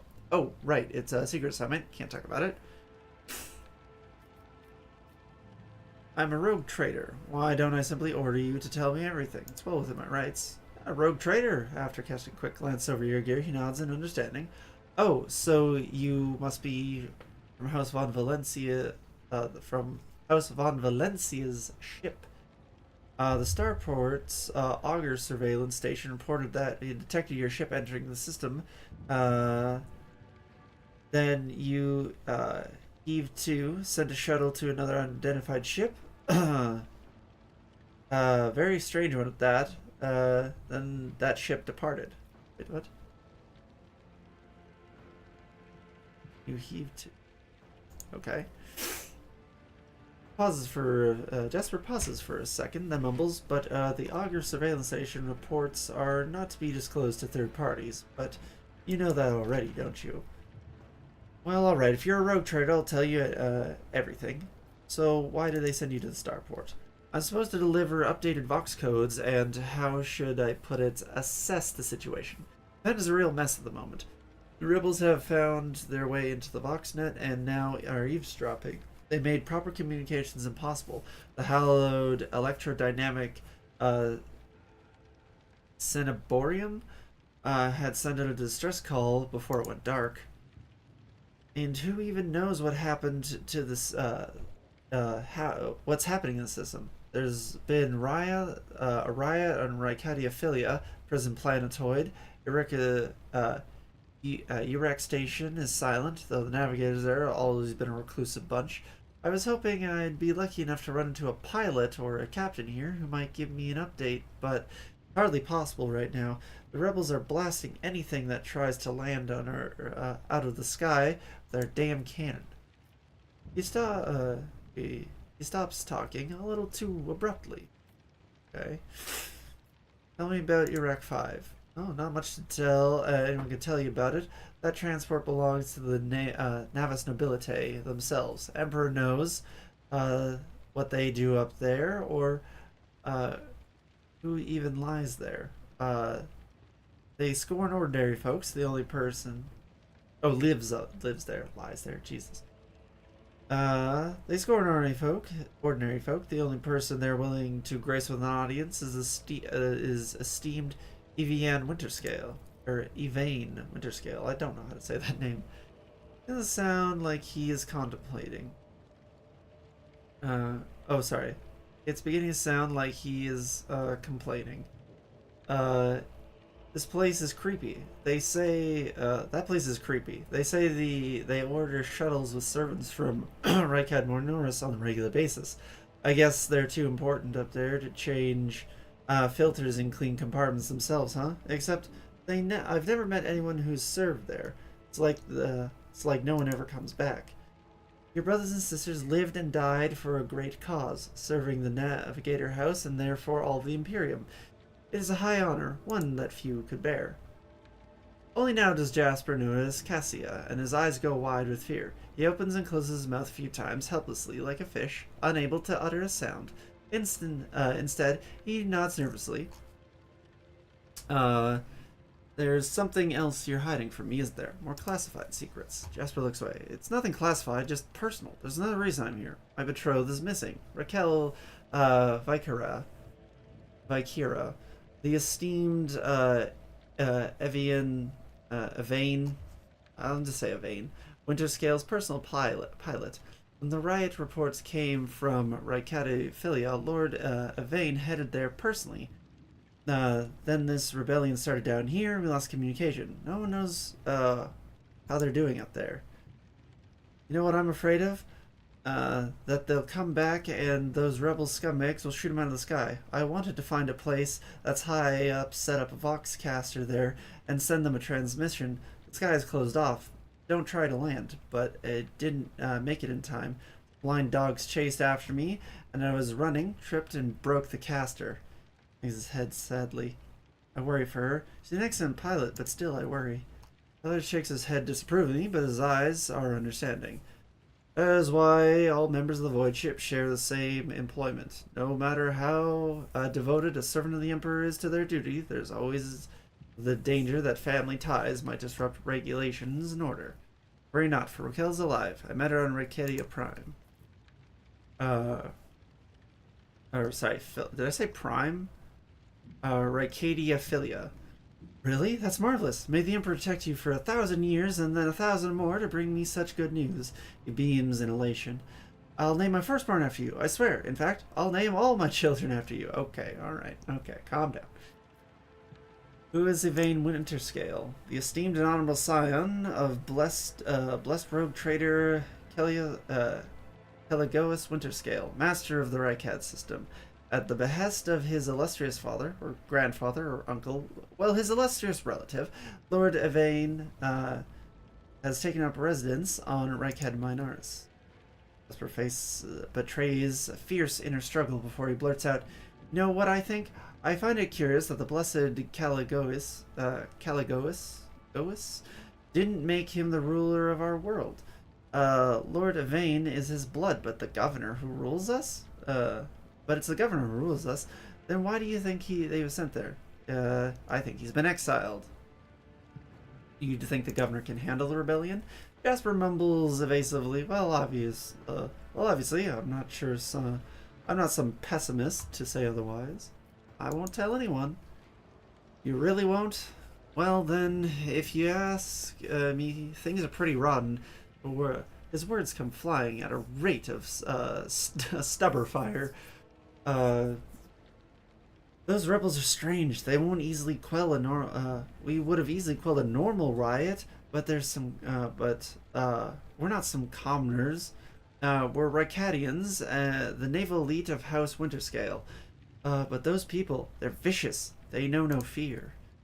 And their attacks, they're so precise. It's like they know what's gonna happen ahead of time.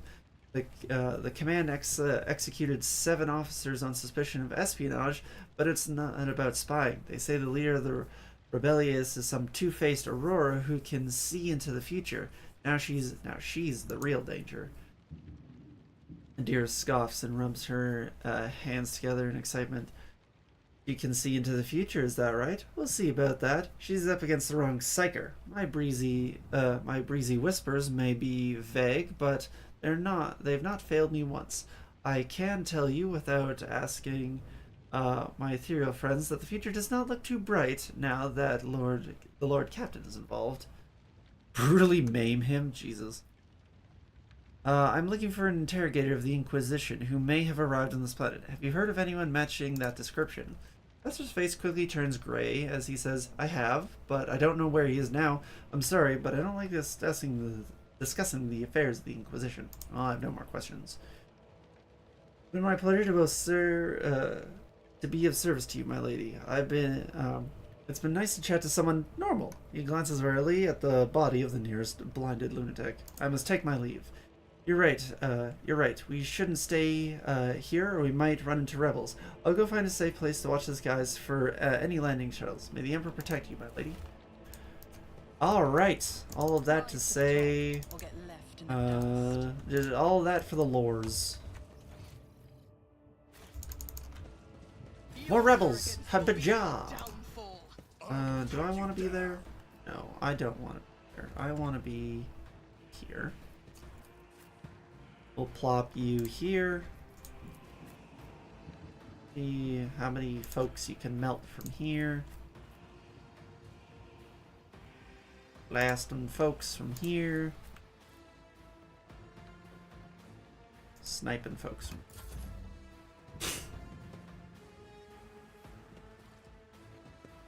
Hey Sut, how you doing? Wow, you did a whole lot of nutting there. I've suffered worse.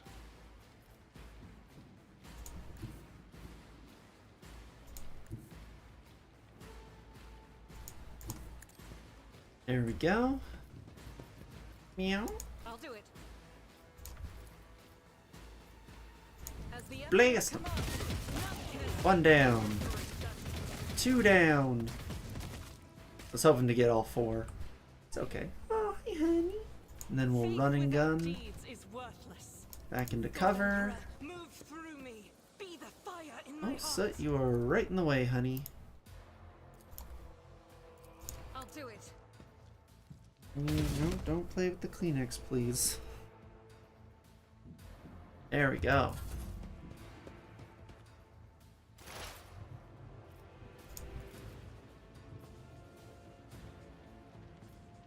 Will do. What an unfortunate turn of fate. Woohoo! Get zapped zoopted. Zapped zoopted? Zapped zooped.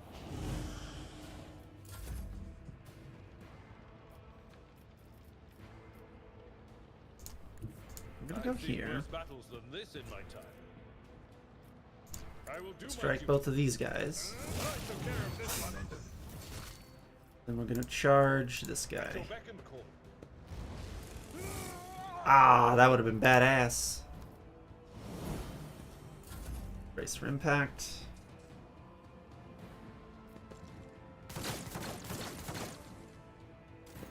Soot is right in the way. 11 to 26 damage to an enemy. Then it will... Okay, well, I don't think we quite need that. Too far? He's too far. I'm not, though. Neither are I'm you. not accustomed to being ordered around.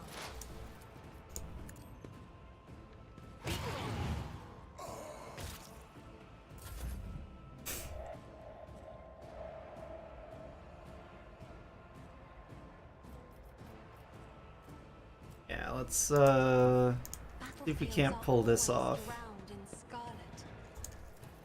Oh shit! Look at that! God damn! So badass. So blast. Don't let your guard down. Who, if not me? Big miss.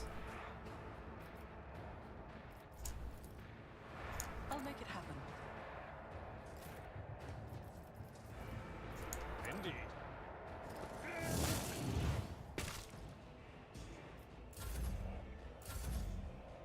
But you were right in the way. If I didn't know the shortcut keys, this would be... Oh, that's a laugh.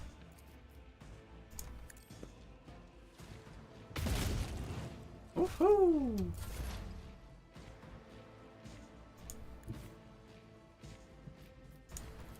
Oh, she can psychic scream on from here, rad. Oh no, she can't. She did that. What an unfortunate turn of fate.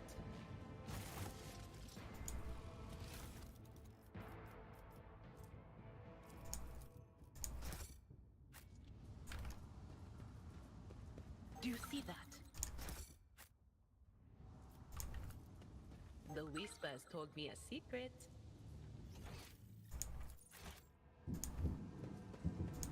Goods there. How are we all doing? You doing okay? Okay, nice. Let us not dawdle.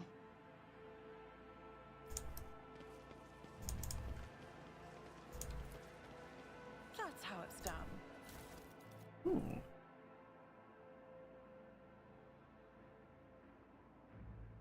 Death World armor. Don't think any of us here from a Death World though, so. Always keep your eye on the prize.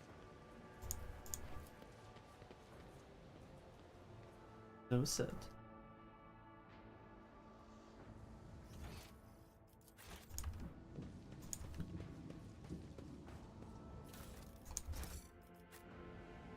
Is there money I'm to glad be that made? she's starting to sit in her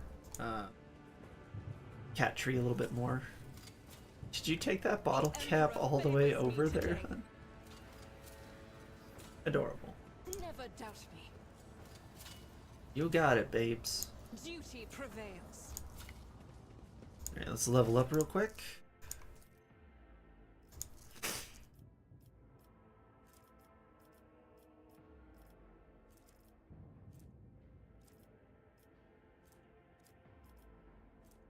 I want to check something. Heavy weapons.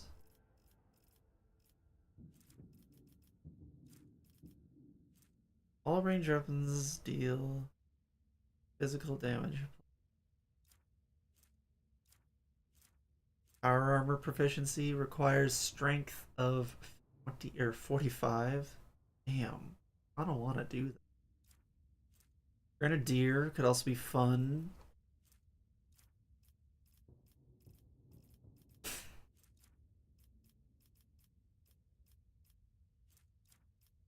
What's my strength currently at?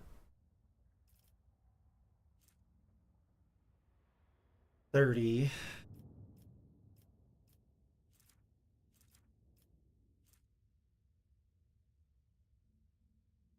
Hmm.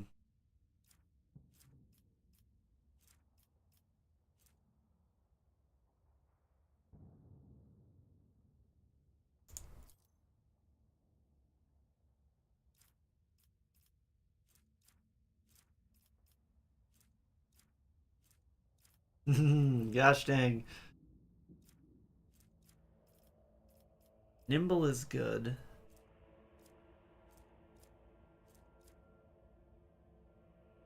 Kind of want to pivot a little bit into a heavy weapons specialist. Is that weird? Let's go with it. Let's go with that. And then we'll get our persuasion up.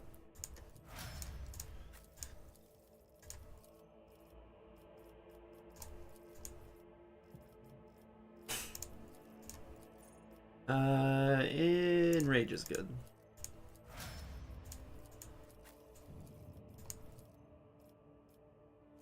Sure. Swift movements.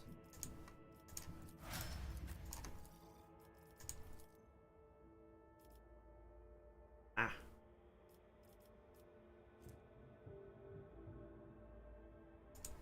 Yeah, camaraderie's fine. She'll get it from time to time. Let's up that demolition just to make sure it's real good.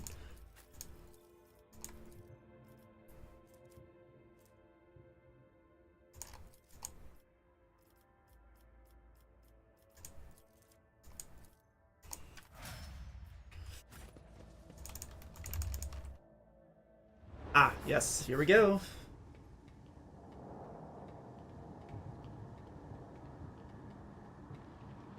Change is coming. The edge is nigh. The blinded ones are harmless. No sense in shooting them and drawing attention. Okay, stab them then. Fire on the nearest target. Oh! Don't kill the tech priest. We need to take him alive.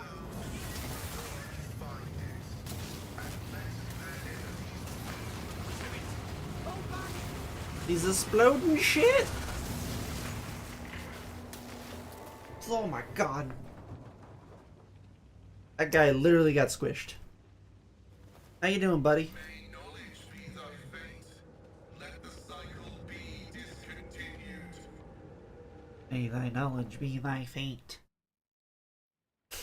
The man dressed in crimson should not have survived an explosion like that, however he is alive. You hear the wheezing of the respirator that covers half his face. Not another step. It's voiced. Flee, for I am death. By the throne! What is that servant of the Omnissiah made of? Adamantine? Maybe. Blast it! I am rogue trader Lila von Valencius. I mean you no ill. I identify you as a member of a high stratum belonging to Rogue Trader House von Valancius. I am detecting no need for confrontation. The convoy received an order to meet you. It is no longer functional. Therefore, I propose that we continue to advance to the rendezvous point with the governor's soldiers. Who are you? I identify as Magus Pascal Hanema of the priesthood of Mars. By the grace of the Omnissiah, I am currently assigned to the maintenance personnel of the station Altar Templum Calixis X-17. Altar Templum Calixis. I have heard the name before. The station appears on House Orcelio's star charts in the Furibundus system. Furibundus. Not far from the void colony of Footfall. You have traveled a long way to come here, esteemed Magos. Point at the exploded machine. How did you manage to kill off a slew of people and blow up a sacred machine without even laying a finger on it? This was my doing. Oh boy. The voices are being weird about him. They're saying garbled, conflicting things. Like they're talking about completely different people. But he's not a threat to you. Even if that's a bit hard to believe after all the fireworks. Why... You did not even know how you caused such an explosion? The Omnissiah granted me a revelation. The spirit of this machine was dying, but it wished to perform a service, for such was its design. I sensed this and appealed to it. I do not know how I did it. I merely followed my intuition. The understanding granted by the Omnissiah was not permanent. It has left me. Why do you wish to see the governor? I came here to carry out a sacred mission. My mentor, Archmagus Amonat, summoned me, and I hastened to answer his call. But the rabbles' unrest prevented our meeting, and I was on my way to Governor Medina to determine my mentor's current location. My escort was ordered by their commander to discontinue their movement and await to be merged with your group. Then, due to their incompetence, they let themselves be killed. It was an unacceptable complication to my task. Quite devoted to your mentor to be willing to wade into this mess for him. Cessation of vital functions is an unavoidable phenomenon, and therefore an insignificant one. The doctrine of worship repudiates the fear of death. With my mentor's words, the Omnissiah gives me the algorithm for redemption and triumphant service. I will be redeemed, and I will triumph. Well, I invite you to join my retinue then. Acknowledged. Predicting successful and mutually beneficial cooperation. I'll level him up.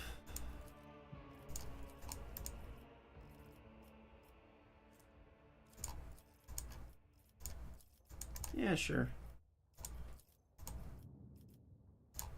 Be useful.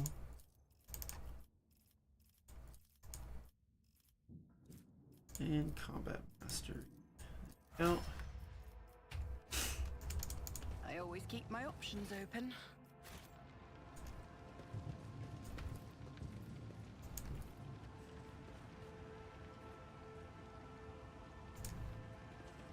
Well, what do we have here? Keep your wits about you. Another bolter? Maybe we'll see. We'll see. Maybe someone will go with a bolt. I always have a backup plan. Alright, I thought I nabbed him. Not.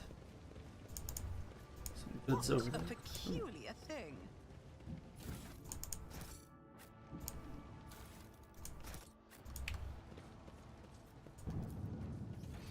Sometimes, I wonder to what extent our perception of the Empyrean differs.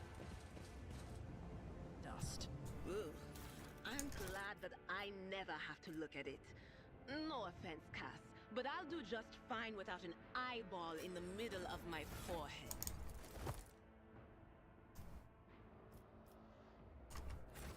Always keep your eye on the prize. Alright. Down, down.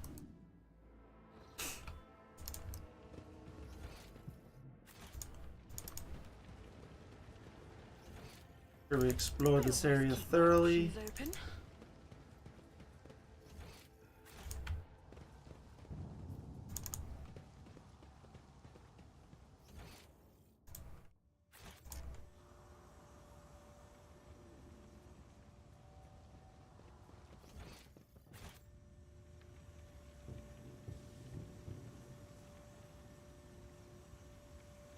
In violation of the algorithm. Is there money to be made? The machine god grants me insight. Oh, hello. You will beg for mercy, but I will grant none. Show them no mercy.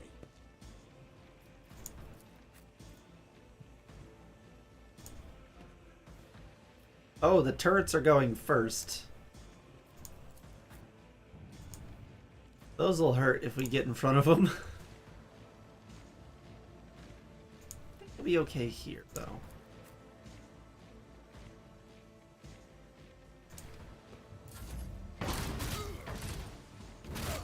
Holy fuck.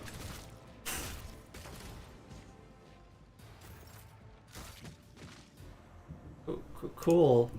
Alright. On it. Jesus. Within half a second, one person left. Hell yes. That's the smoothest that's ever gone for me. I am... Holy fuck.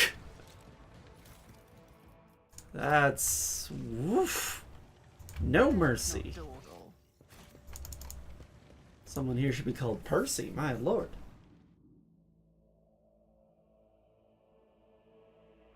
Alright. How are we doing for time? Just over the 2-hour mark? Really? Okay, cool. That's a lot better than I thought it was gonna.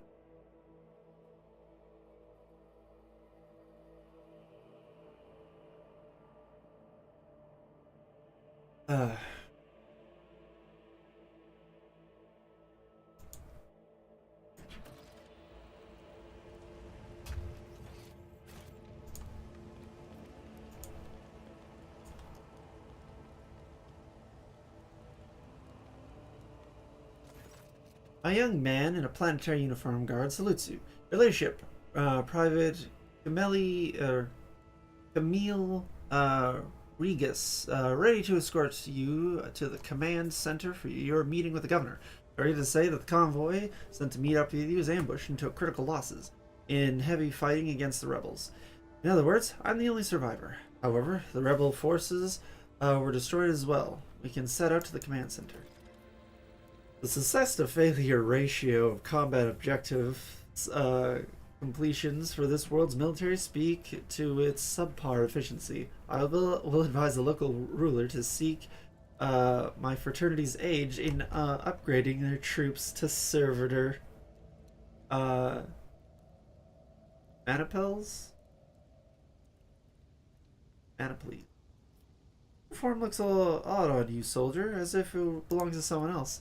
Apologies, your ladyship. The soldier draws himself up and goes to adjust his gear. It's a new uniform. The guards are in a difficult situation right now, so we've gotten issued whatever's left, and it isn't always the right size. It's full of mud, soldier. You're hiding something behind the beaming hues of faith and loyalty. What is it?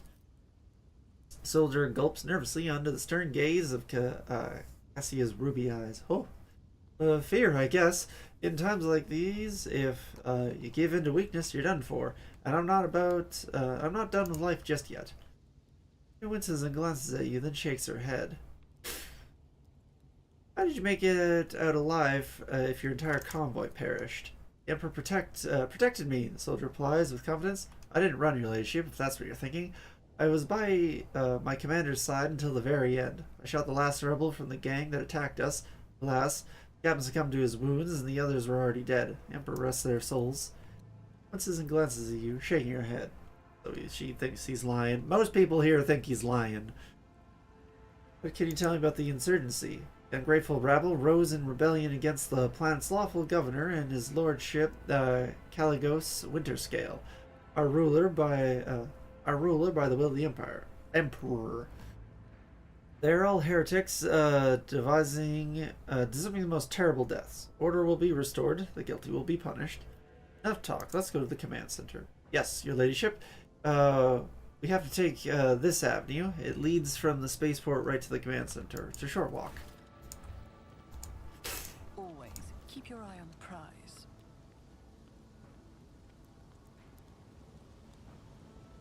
All right. Over there. Oh. Take those goodies. Rise to the top, or get left in the dust.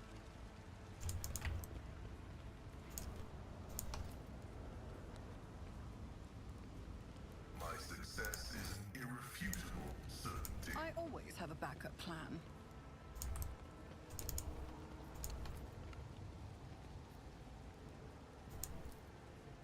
The awareness. The soldiers' bodies and Gen Aftermath battle suggest. Oh. Getting on size, the reins of my squad. Once they put down the rebellion, they'll be given the last honors they deserve as soldiers fallen in the righteous battle.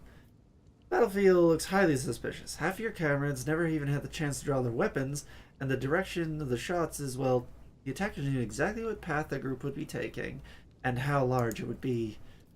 The enemy is smart and cunning. Perhaps they were watching us. I must report this to the governor.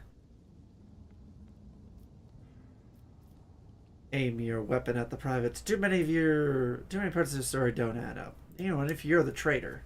I swear, your ladyship, I may have gotten a few things mixed up from inexperience, and that's why they don't add up. Please, let's walk to the governor's command center. I must carry out my orders. Once you get there, you can have the intelligence run a check on me if you wish. I'm a loyal soldier, and that is the truth. Do not believe him, Lord Captain. Pale green is seeping from his every word, and I know this color of deceit well. I once mistook Felix's words, so humble and full of sweetness, for sincerity. In truth, they were poison. In times of war, it's better to execute an innocent than to have a mole in our ranks. No, it's not, but we know he's a mole.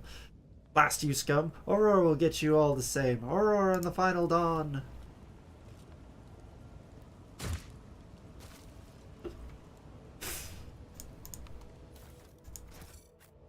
Keep your wits about you.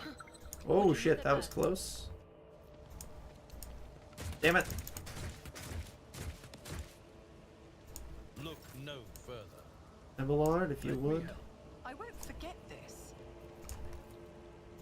This wound will make a fine scar. I owe you a debt.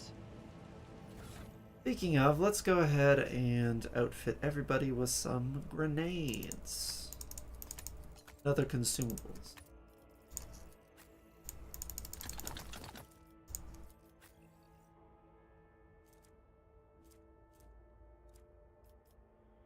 An officer? No, she's in...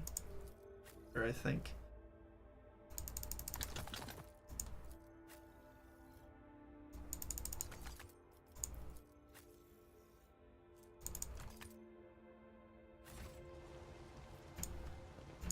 Let us, not dawdle. Let us. Rebels! You're arrogant. But they didn't ambush us this time. We were ready for them.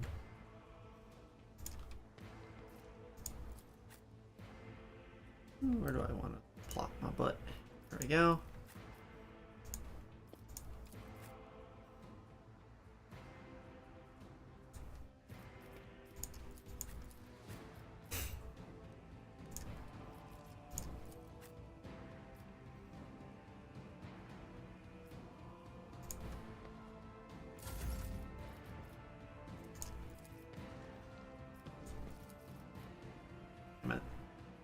Damn it. I only hit the one. Well, using the cone was pointless then. I mean, I can hit both, but I also run the risk of shooting her. I don't want to do that. But we will run a gun. Commands, I act. 4, 38, 55. Faith without deeds is worthless. Hell yeah! Flamer! Oh no! Me.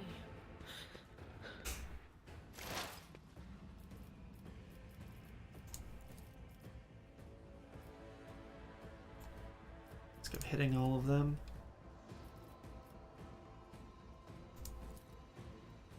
Can't scream at that guy, so she'll scream at this one.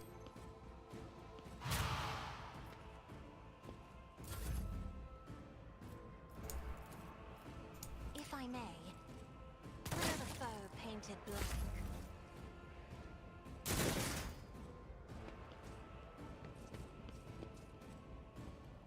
I've suffered worse. In charge? No. Get up there, but he can't charge. You do this. My place is at the fore. And I charge now.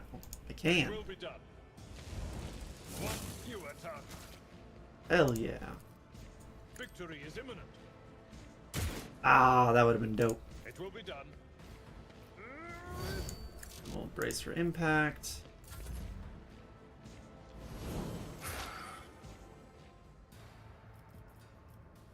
Gun does he have? He's a las gun. Into cover. Like, the thing will let me. There we go. Jesus. Fuck. Alright.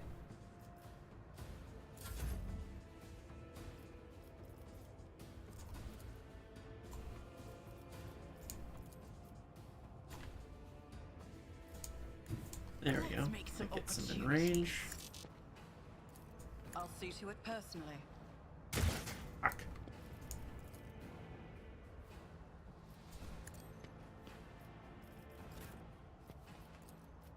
I'll do it.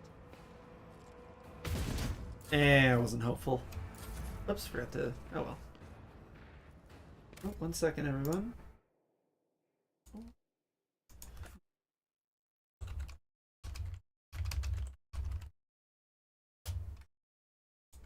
There we go.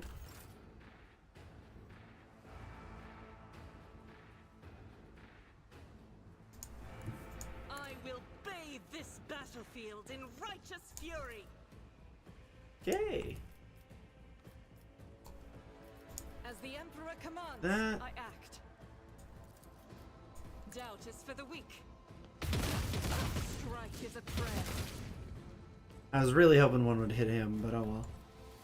As the Emperor reload. commands, I act. They who discern the future own the battlefield. Anything else? Floaty faces. I have read tomes of military tactics. As duty demands.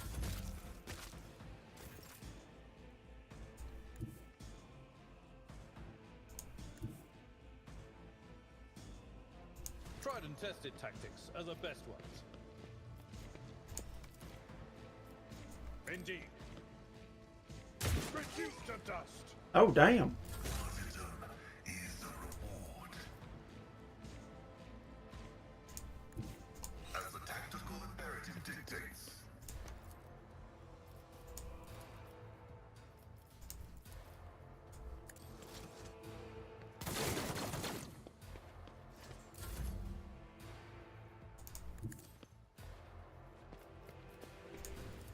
It's as good as done. You hit him from here.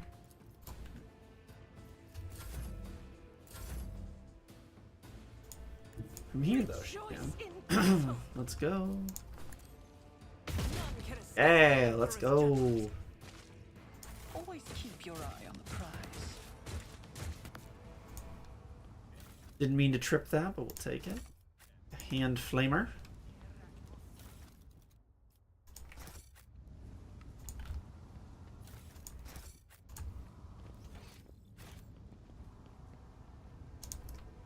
Back over here, nothing. Okay. I always keep Goodies my over options here. open.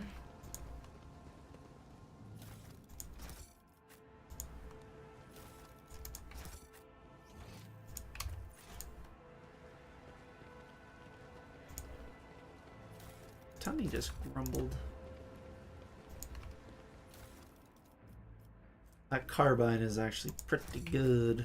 Rise to the top or get left in the dust. Another fine.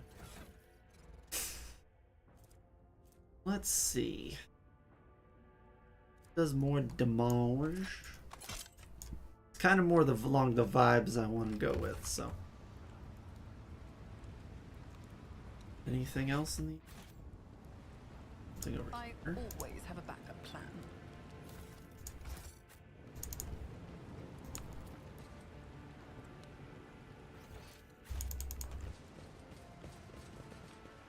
Keep your wits about you. Oh, more! I'll make an example More out of you. rebels. I'll turn you into corpse starch. Cornstarch? Cornstarch would be better. We'll put them here.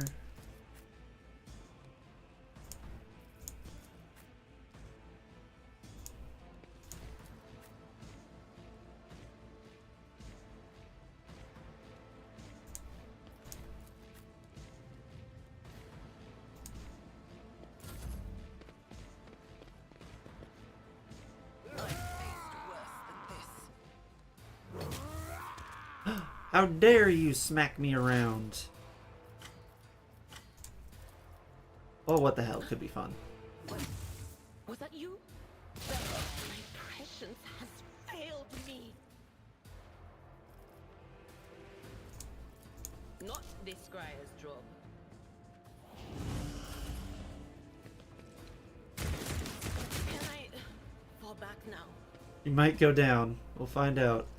My ears are ringing.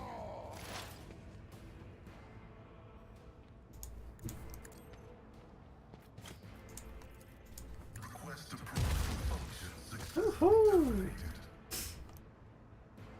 Guided by faith. I'll do it. Faith without deeds is worthless. Very nice. I'll do it. This is unacceptable. As the Emperor commands, I act.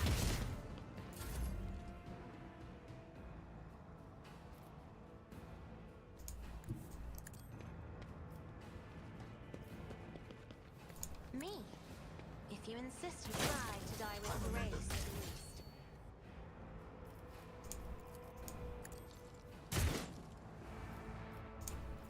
On it.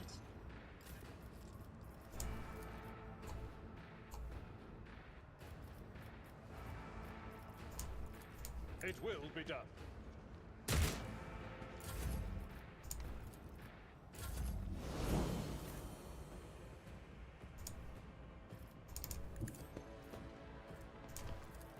At your beck and call. Oh!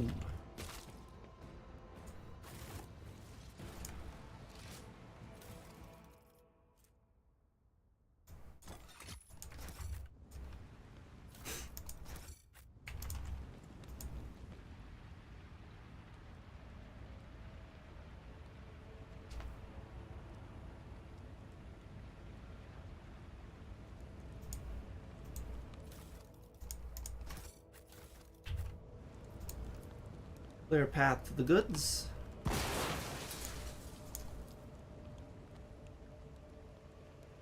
This explorator is blessed with multifunctionality.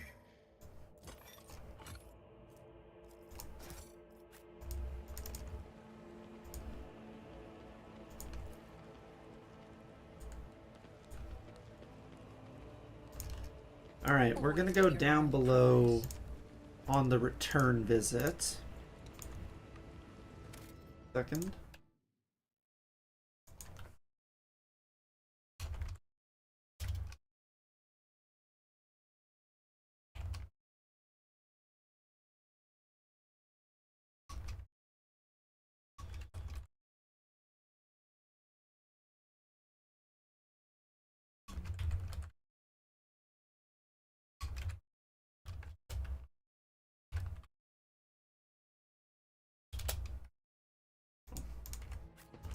Let us not dawdle. This could be an opportunity. Check I stuff. better myself through my service. Loot over here.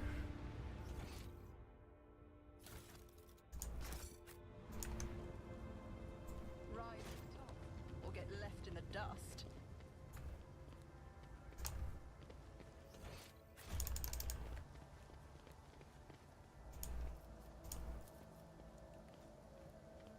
Operation successful. As it should be. More rebels! And the battery. An ancient anti-aircraft battery of impressive proportions casts a dark shadow on the ground. Kneeling in the shadow is a red-haired woman with gaping black holes where her eyes once were. She feverishly scrambles for something on the ground under her, around her, dully repeating, "Light, light, light." That's enough whining, lads. We won't be getting any more visitors. We've lopped the heads off them all. And as for that coward, I gave her a taste of my true sight. Where's she gonna go? The portly woman gestures towards the redhead. Her electric gear has clearly been scavenged from her less lucky friends, as well as foes. Eclectic gear, sorry. Right, now who's this? I am Rogue Trader von Valencius. I'm ordering you surrender at once. Well, sorry to disappoint. Get 'em, lads, for Aurora in the final dawn. Beg for Alright. mercy, and I will grant Oh, we got quite a few shots. All right. Okay.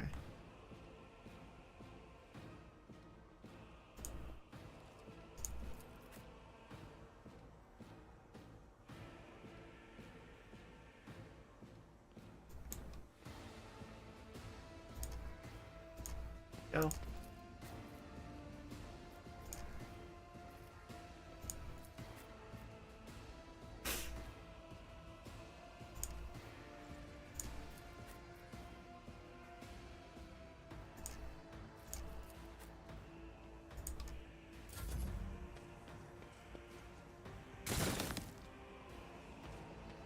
Too fast to die is the achievement for dodging 500 things.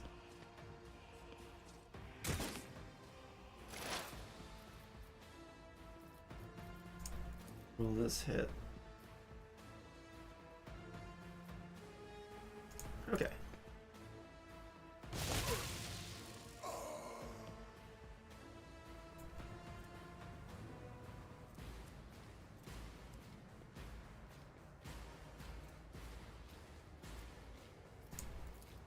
But of course.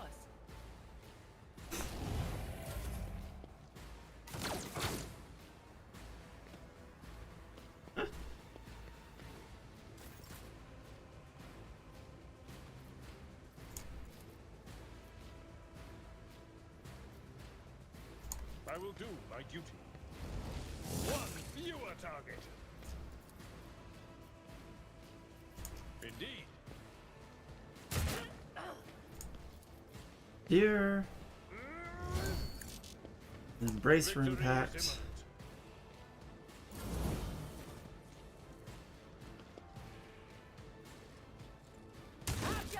Ow, Jesus. Okay. I see you. My God. All right.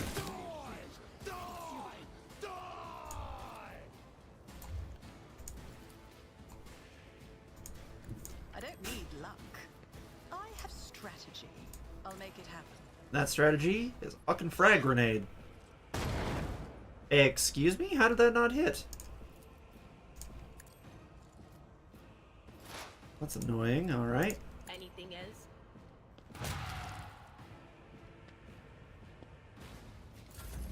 High momentum. I'll see to it personally.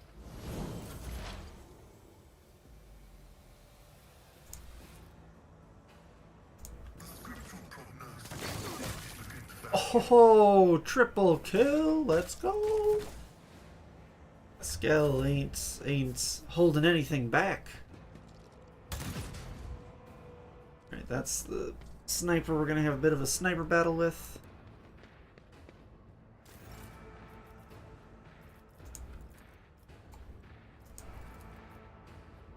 If only that were Really? possible.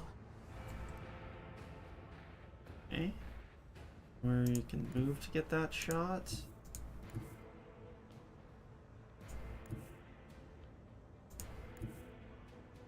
Right in the line of fire, Can you huh? not cross my gaze? Isn't this a Can I job cross your well done? gaze? That'd be cool. Me? If you insist, Lord Captain. Will do. Be gone.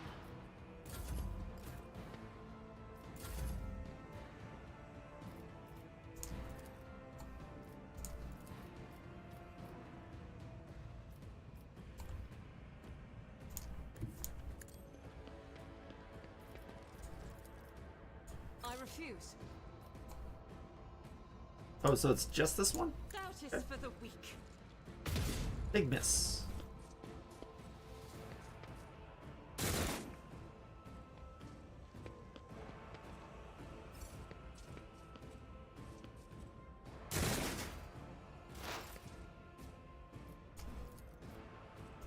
No can do. There is movement in the Empyrean. Was it you, Barry? Zappity zap zaps.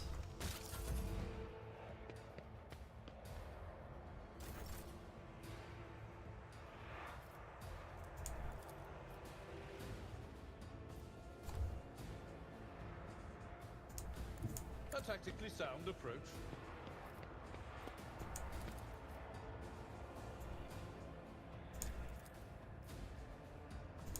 will be done. Move them around a bit more. Better. At your beck and Not call. great, but better. Right to- Hey, let's go.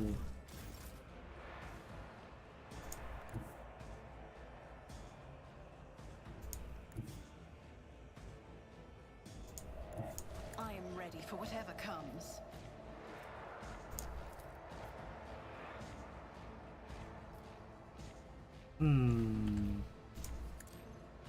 There we go. Take out that sniper. Another foe. Let's painted go. black.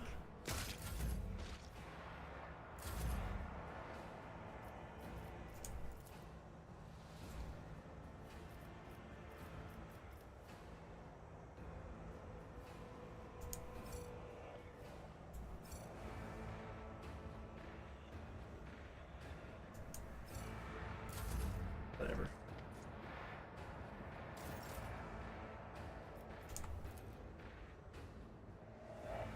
Can't hit that one.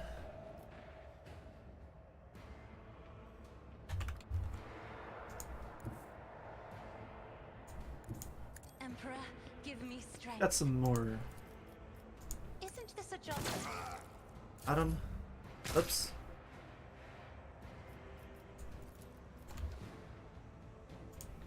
God Emperor, move through me. Be the fire in Oh, hi, honey. Oh, things are going good, I think. We're just disabling a gun, and then we're gonna go finish off the stream on a prison planet. So, you know how it be. You know how these things do. But I think they're going well. So zap these two with lightning. Zoop. Fortunate turn of fate. Get hacked up. Alright. Abelard, can you really do anything? Not really. Go this way, though.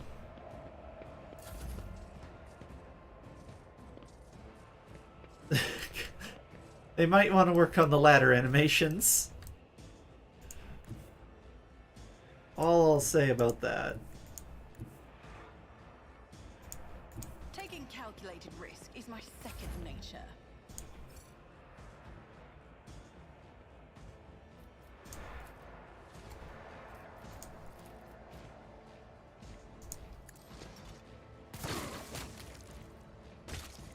One down. Alright, how many left? One, two left.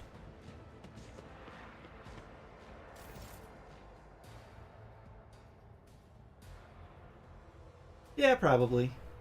It'll fluctuate like that for a while, I think.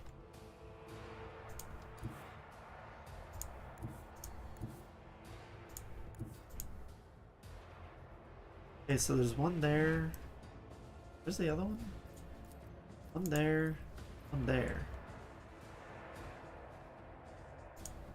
Battlefields are always drowned in scarlet.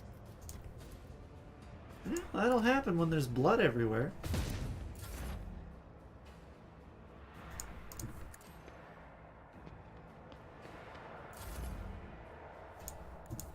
I've seen worse battles than this in my time.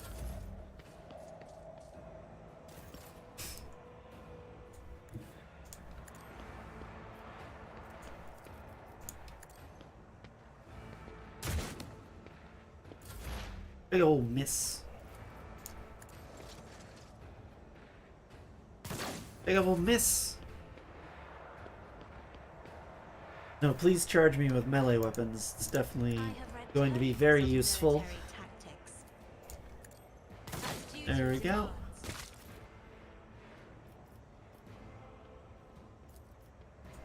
I will not.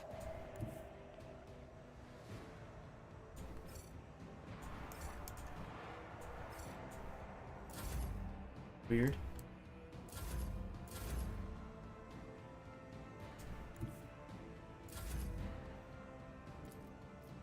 The order is contrary to dogmatic protocols. Oh, well, thank you. Me? There we go. Stand right there for me. Appreciate it. Sure, that was definitely the command I gave. Run into it. Their rotten-colored chart a course for you. No.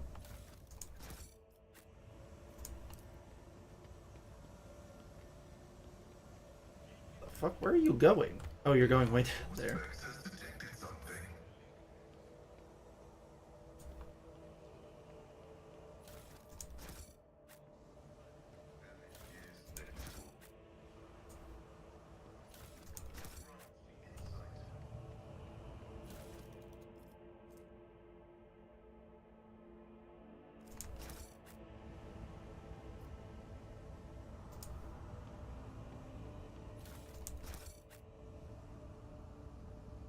There we go.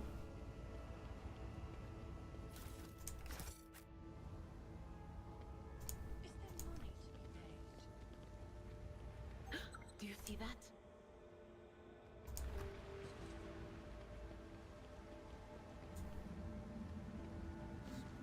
Never doubt me.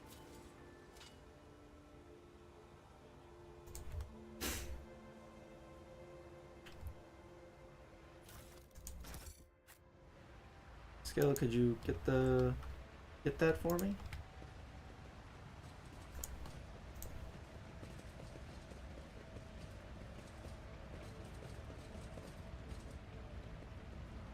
Pain cleanses the body. There we go. Go ahead and shut off the steam. And we'll do all of that under stuff later. I always have a backup plan.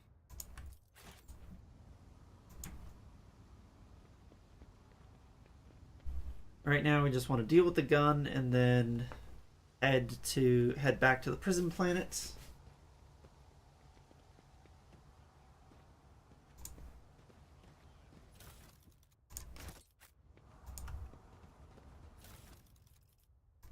Alright. First things first though, let's see if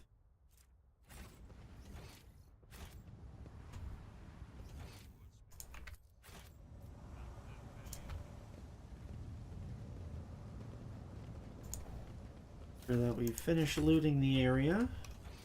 Okay. Back over to the gun. And while we're doing that, see if there's anything we want to get. Let's get a fire grenade going.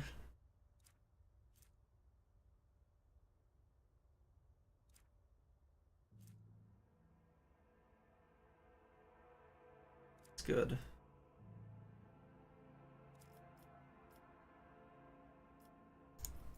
Okay, you have a cooler chainsword now.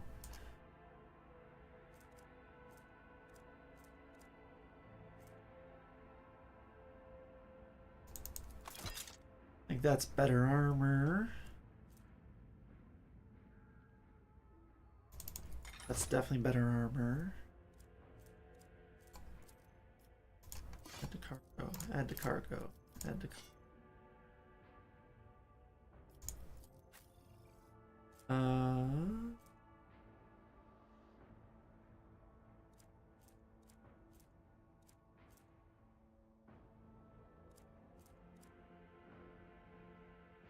Yes, you can have a fire grenade.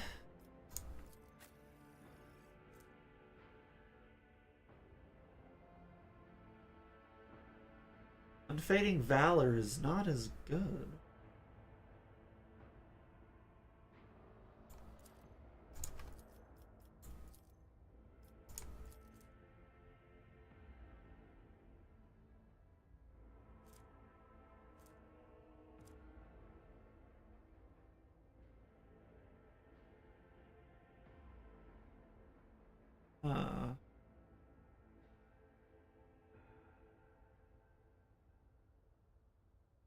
Interesting.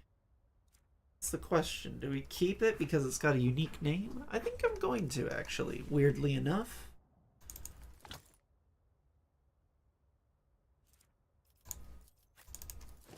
Gloves for her to have.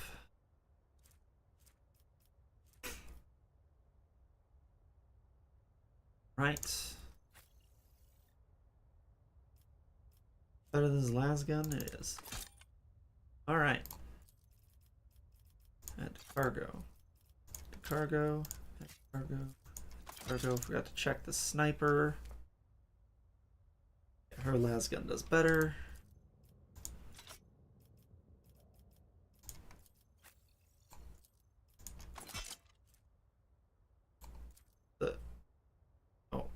Add to cargo. There we go. Add to cargo. Oh, that's really good.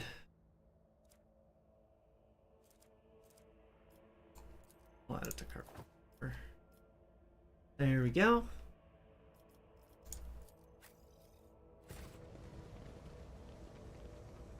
Let's deal with this gun now.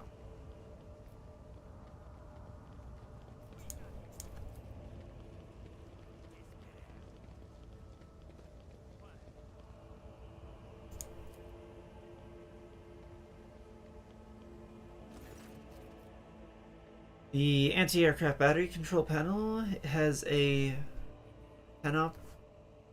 panoply. Nope. Panoply of mystery. Seriously, who knows? I mean, obviously someone. It's not me. And buttons. Deactivating it quickly is not an option. All you can do is blow it up, completely destroying it. Let's blow it the fuck up. Everyone run. Go with melt. Let's go. Alright. Melt the charge lost, but that is okay.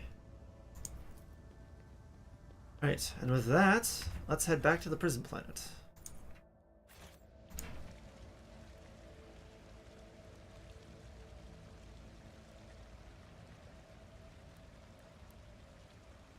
There we go.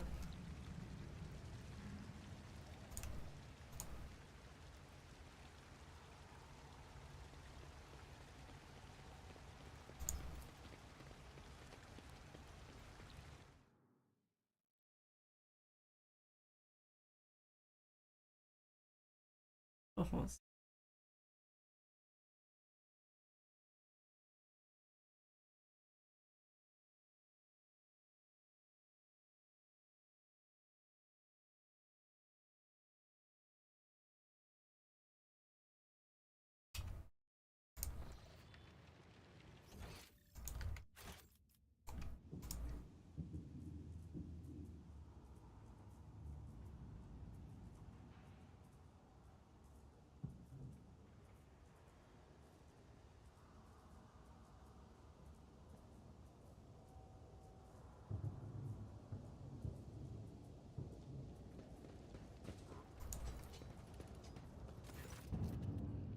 The pilot, dressed in a crippled uniform adorned with the Von Valencius cut of arms, looks quite pale. Her white hands bear red marks left by the wheel. The scream of terror she let out when the missile flew right past your shuttle is etched in your memory. Her voice quivers slightly, but even her fear cannot stop her from using the typical Voidsman jargon. That was some flight, your ladyship. If we'd been a little less lucky, we'd be checking in the port in the sky right now. Checking in at the port in the sky right now. What was that weapon that fired us? I can't. Oh, I could have talked with her before. I can't say I know, your ladyship, but the shots were fired certainly. It fires certainly fly quick. I've never seen a gun like that before, and they were firing from far away, almost from beyond the bar, the horizon. That is. Who gave those yobs a terrifying contraption like that? Your name, pilot. Oh, my bad there, your ladyship. Senior pilot, Namus, appointed by the senior deck officer to serve as your personal shuttle. Get me back to my ship. Alright, prison planet time. Permission report, Lord Captain. For the past few days, I've received several messages from different decks complaining about anomalous behavior in ship's cognitors and servitors. The machine spirits are restless and rebellious. With no tech literacy or ritual pacifications can aid them. Oh, sorry. No tech litany, or ritual of pacification can rid them of this obstinacy. Tech priests can deal with the vessel's systems, but the servers, they make errors in their tasks, disobey orders, change the assigned rituals, and sometimes downright freeze as if in a trance. That comes from the Vox channel, followed by a weary sigh. Lord Captain, occurrences such as these are caused by errors in hold on. Cogitator calculations and have some other sensible explanation. I beseech you, do not take after those whispers about the ship being cursed or possessed. Idira joins the channel, chimes in playful. Oh, don't start, old man. All these peculiar happenings have long since turned into local legends. A door slams shut, a lumen starts flickering. Folks have grown used to all that, so our resident ghost has decided to up the ante. I'm telling you, things are only going to get worse from here. The Technomats inspected the servitors and concluded they pose no danger. According to the servants of the Omnisire, such behavior is caused either by echoes of the mind not completely being eliminated, or by malfunctions of the machine spirits. Well, nonetheless, the faulty servitors make the crew's task considerably more difficult, and High Factor Janus Danrock would like to discuss how best to deal with the defective property. He is awaiting an audience on the bridge. Alright, well, we'll deal with that later. We don't need to get to it just this second. Wait. Unidentified void ship.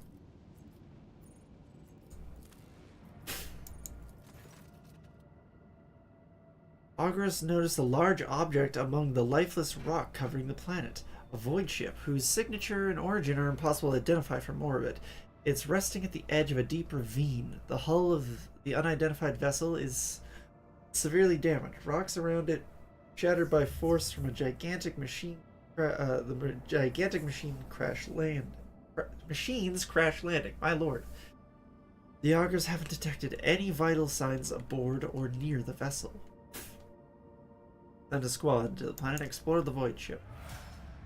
Landing party reports via Vox as soon as they touch down. The colossal void ship before them is covered in spikes and resembles a morbid beast sculpted from darkness itself, menacingly hanging over the ravine. An experienced veteran accurately determines the origin of the unholy vessel. It belongs to the Xeno race called the Drukhari. Ready to collapse at any moment, the void ship emits low, woeful creaks, as if promising to drag along into the abyss below anyone who dares disturb its slumber. I would suggest finding out.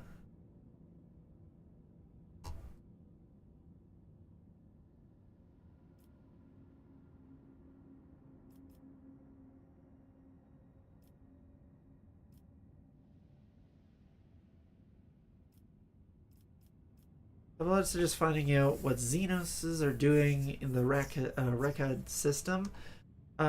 Taking heed of the Seneschal's recommendations, the rogue trader orders to send more people to the planet. After 2 watches of hard labor, the workers managed to stabilize the Drukhari warship. The soldiers who entered the vessel were met with lifeless bodies of Xenos who had died when the void ship crashed. The void ship itself following its abominable nature, came to life, immediately craving to slate its wicked appetite for human death. The vessel's systems have reacted to intruders, and senselessly cruel death traps have been activated on all decks.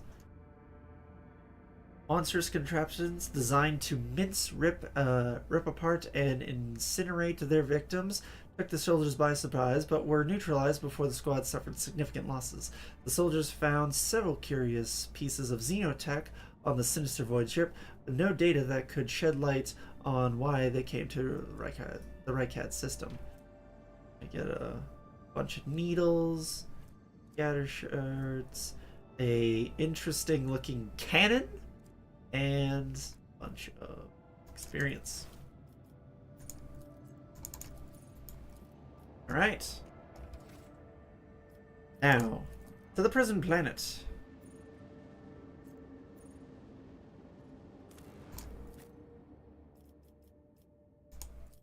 Let us yeet into the prison planet. Or planetoid. Is it an asteroid? Or yeah, it's a planetoid. Okay. Alright. Let's save the rest of that coffee for later when I can reheat it. And sit down and have some tasty, tasty food. Let's level up while we're at it. Alright.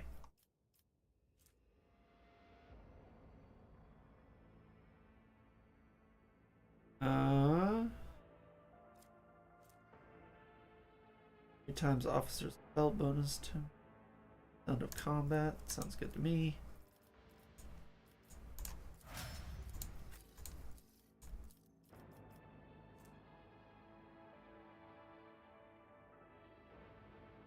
Turn the word does not provoke opportunity attacks. Let's do that one there.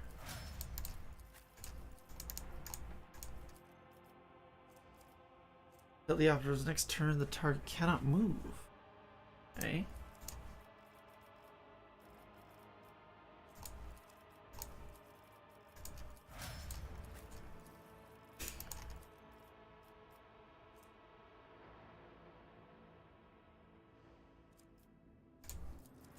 Let's go with that one.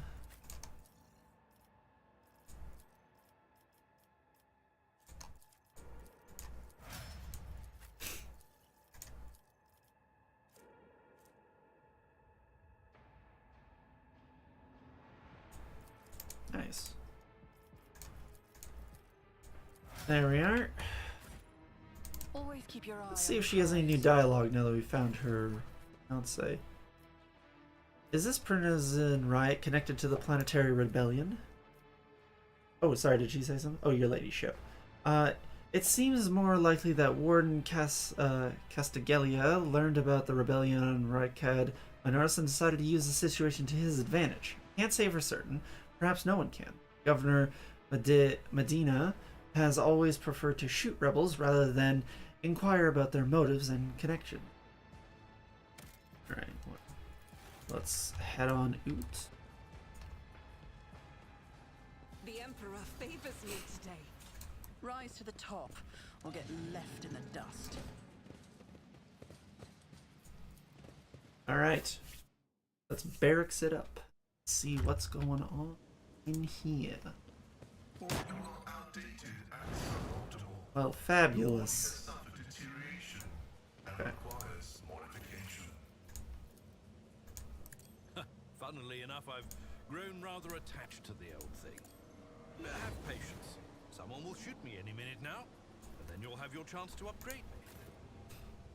It's never God damn. certain. I'm at your service. This wound will This is why I like Abelard. He's funny.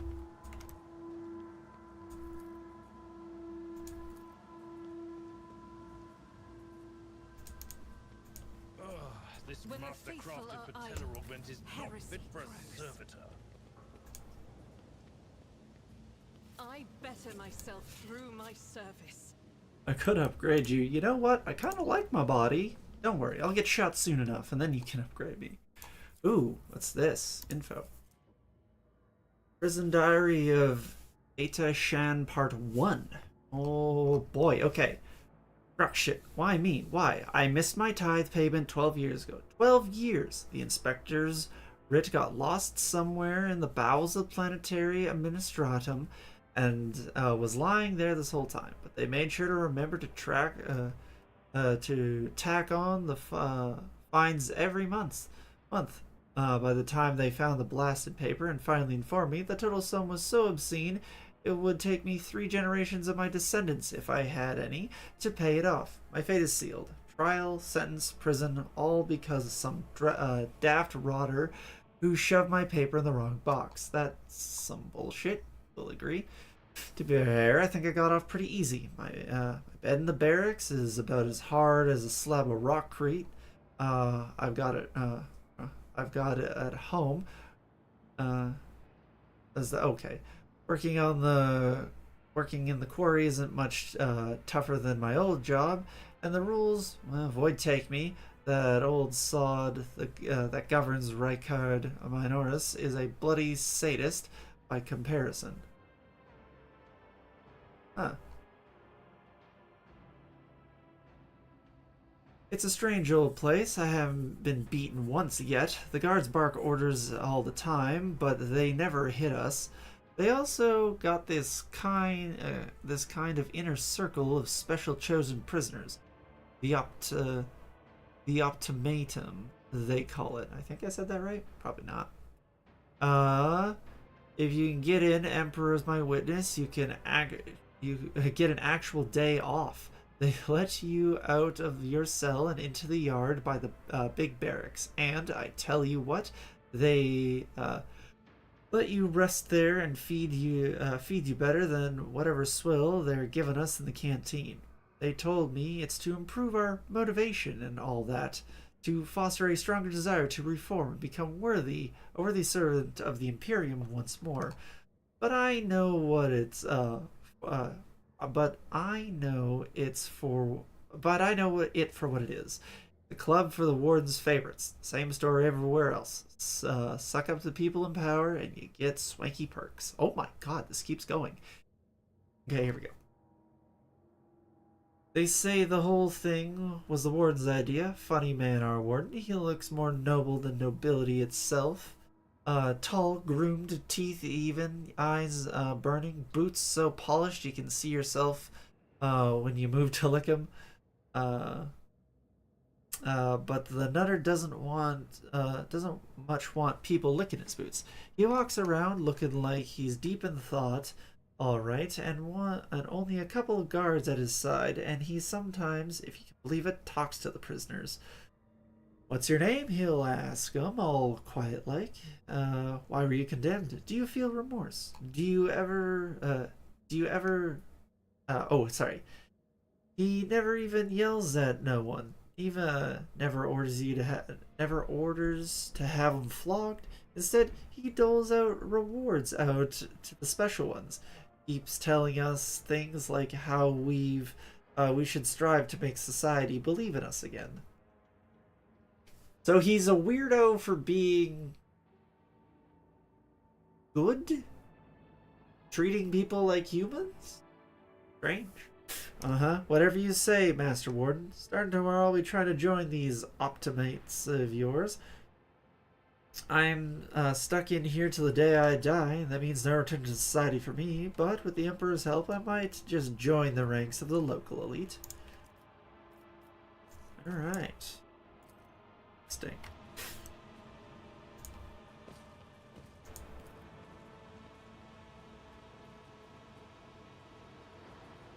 Is there money to be made? Oh, what's going on? Rebels. I'll make an example out of you. You will fall. Oh, even more over there. Oh, we got ambushed, okay. The enemies of the Emperor will be undone.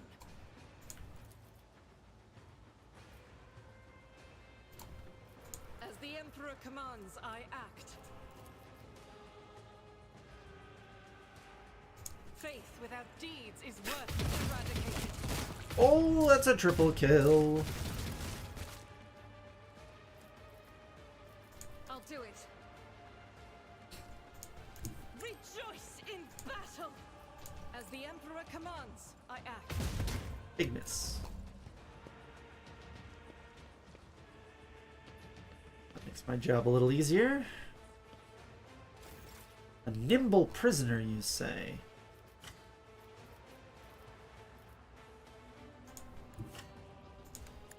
Gonna stab me. Ouch! Hoping you would miss. Kaboom! Who if not me? I'll do it.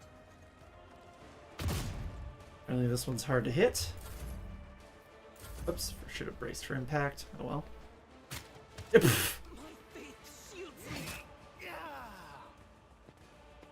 Alright, good to know. Momentum.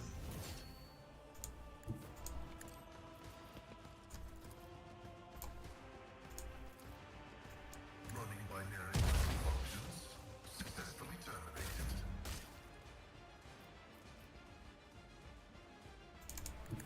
No, what the fuck? No!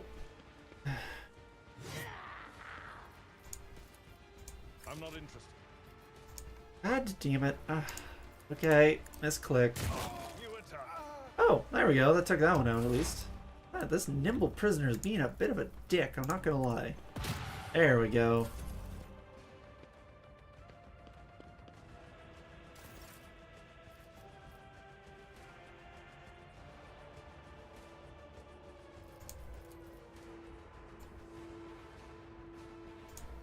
Step aside. The Navigator is coming. Last duty to Hell yeah.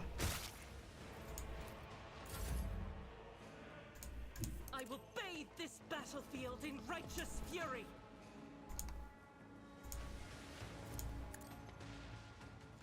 This is why I was chosen. Gah!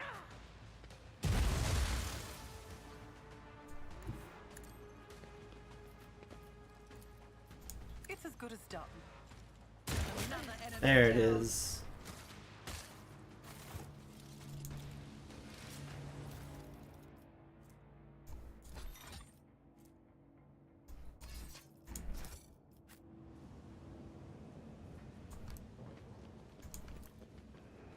Spect poster.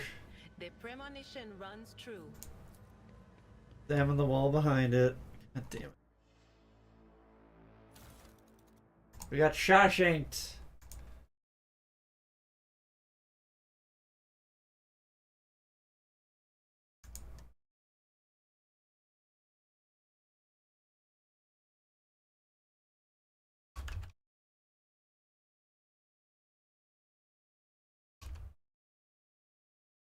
One second, everyone.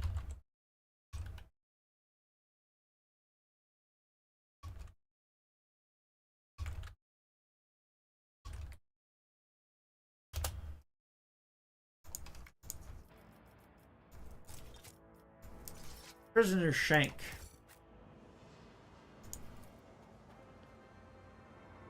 I always keep my options open. Oh, part 2. One's not as long. Not by much. I swear the Emperor hasn't forsaken me. Guess he just came down the shuttle gangway along with a fresh batch of prisoners. Clenson. Throne damned Clenson Walia. Former administratum clerk. No, the clerk. The very same scum who lost the writ about the missing payment. He's the reason I'm in this hole. Don't know what they threw him in for, but I've never felt better in my life.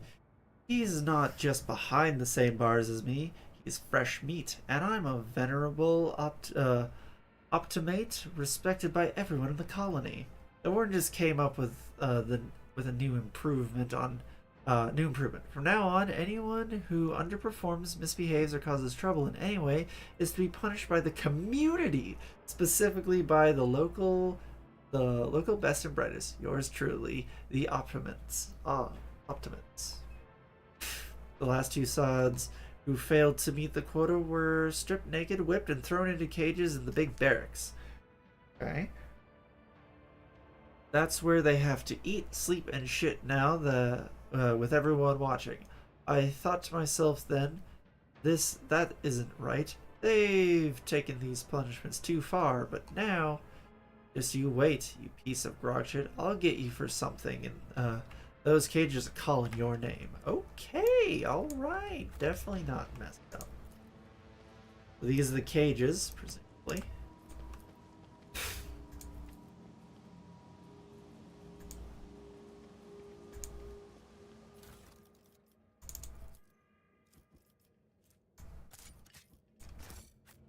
Keep your wits about you. I must thank you, esteemed Magos. After your Oh. intervention, I feel 50 years younger. Both my knee implants are as good as new. I agreed to help out with respect for the priceless array of augmentations placed in your body. Such sacred creations deserve the best maintenance available. The whispers told me how. We have a third entry. Part 3. Oh, this one's much longer. Fuck. Okay. 1 second. Just gonna check one message.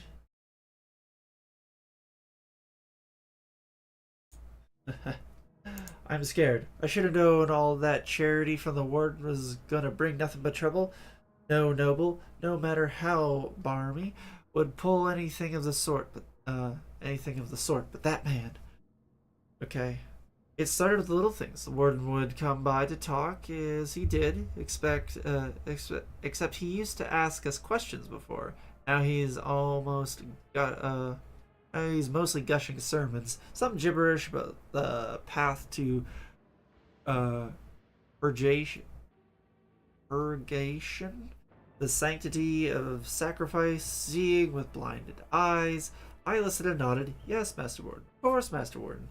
He could say whatever rubbish he wanted as long as the the tasty optimate meals kept coming. I thought everyone else was doing the same, nodding just to please the big man. I was wrong. After that, people in the barracks started yapping about purgation and blindness too. Apparently, us Optimates were no longer just the warden's favorites. We were, Emperor forgive me, prophets of some kind, who were meant to save the rest of this sorry lot, or awaken them, or make them see, some rubbish along those lines. People were now supposed to make sacrifices to Optimats. Yesterday, the sap who slept in the bed under me in my first year here cut off his own damn ear and crawled on his knees towards me. He handed me the ear and begged me not to forsake him when the fateful hour came. What in the throne am I supposed to do with an ear? Why is everyone, every single one, staring at me all the time? The warden said the time is nigh, that fate had truly great things in store for the Optimans.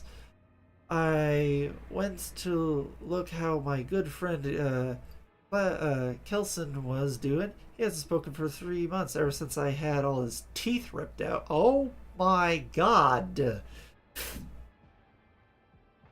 He spoke today, looked straight at me and said, "Dead man." I kept hitting him until it hurt me. Now my fists and feet are all bruised. Half the barracks stood there and watched and prayed. I'm scared. Well, okay, that's alright. Okay. This is fine. This is fine. We're all fine here. How are you? Dear Christ.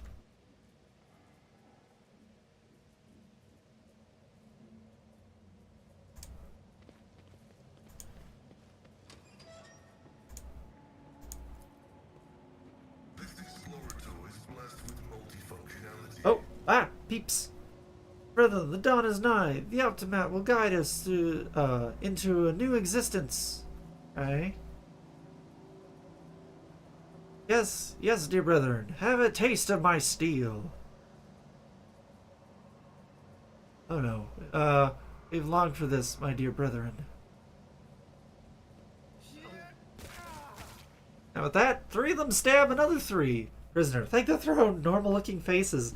We thought you were gonna die here with these nutters. The old man, with a gap-toothed smile, drops his weapon and holds out his hands in a placating gesture. Please don't shoot us, your nobleness. Let us speak a word. Well, this is a welcome change. Talking before shooting. Still, Lord Captain, the look of these ragtag bunch hardly inspires trust. Give me a reason, sorry. Give me a reason not to execute you on the spot. Here's the deal. We're honest. Quiet idiots. We don't want a riot. But, well, sitting out wasn't really an option either. The warden's lapdogs made short work of those who refused to join in the festivities. So, we had to, play along. But that's all it was. Play. We never meant no offense to Governor Medea, nor, Medina? I think I'm saying his name right. I could not be. Nor the lawful authorities of House Winterscale.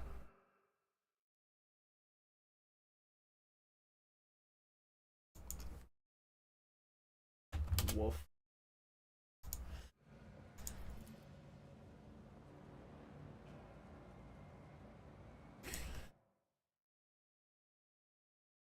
One second.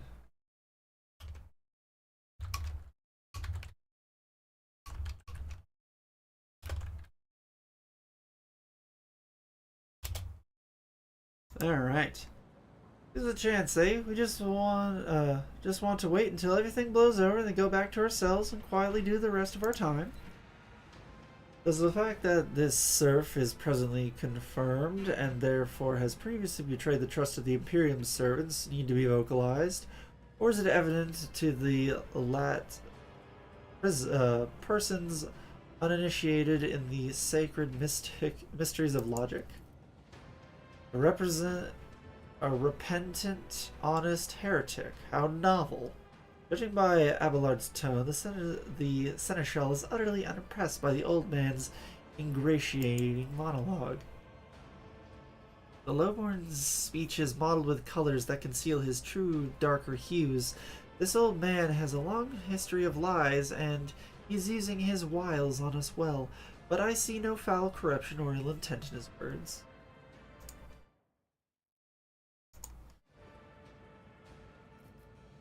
Tell me about the warden and the riot. Why sully your tongue when talking about that heretic? But if you insist, here's how it is. The warden here of this here prison, the Honorable Master Castigelia,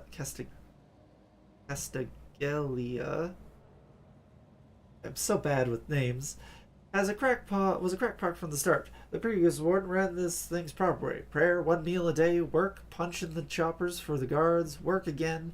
But the new one, you know what his first decree was? He introduced lunches and dinners. By the 9 devils. That's 3 meals a day. The man was obvious stark raving mad.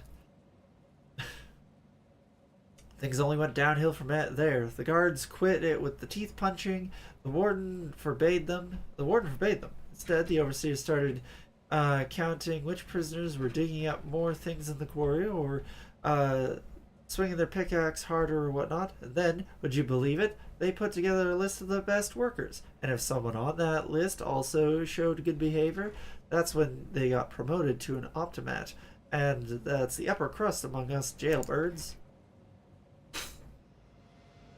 Or that's how it was at first. Then the warden decided that the optimats, not the guards, it was the optimats, not the guards, who should be in charge of punishments. And that wasn't the overseer's job to watch the prisoners work, it was the optimats.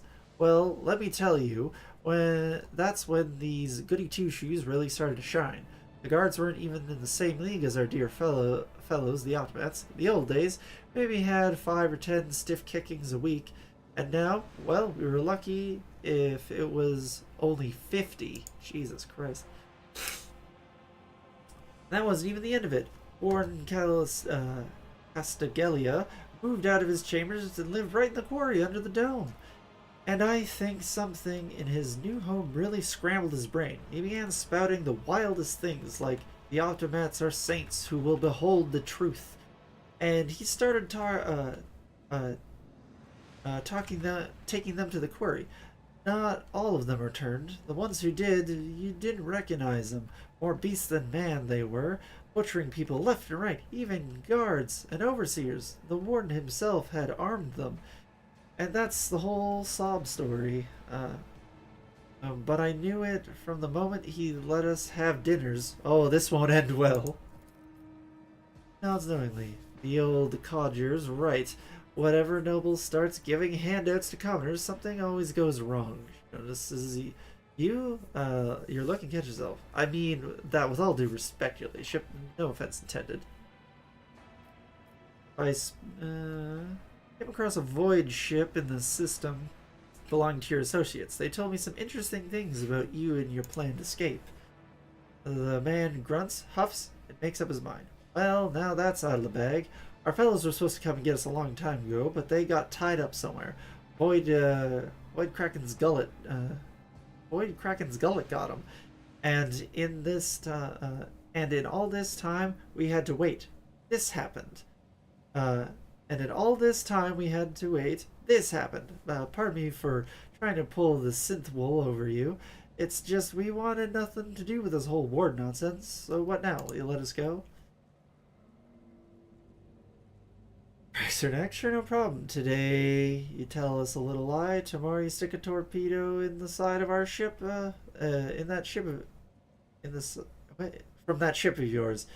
if it doesn't fall apart the moment your helmet sneezes in its general direction.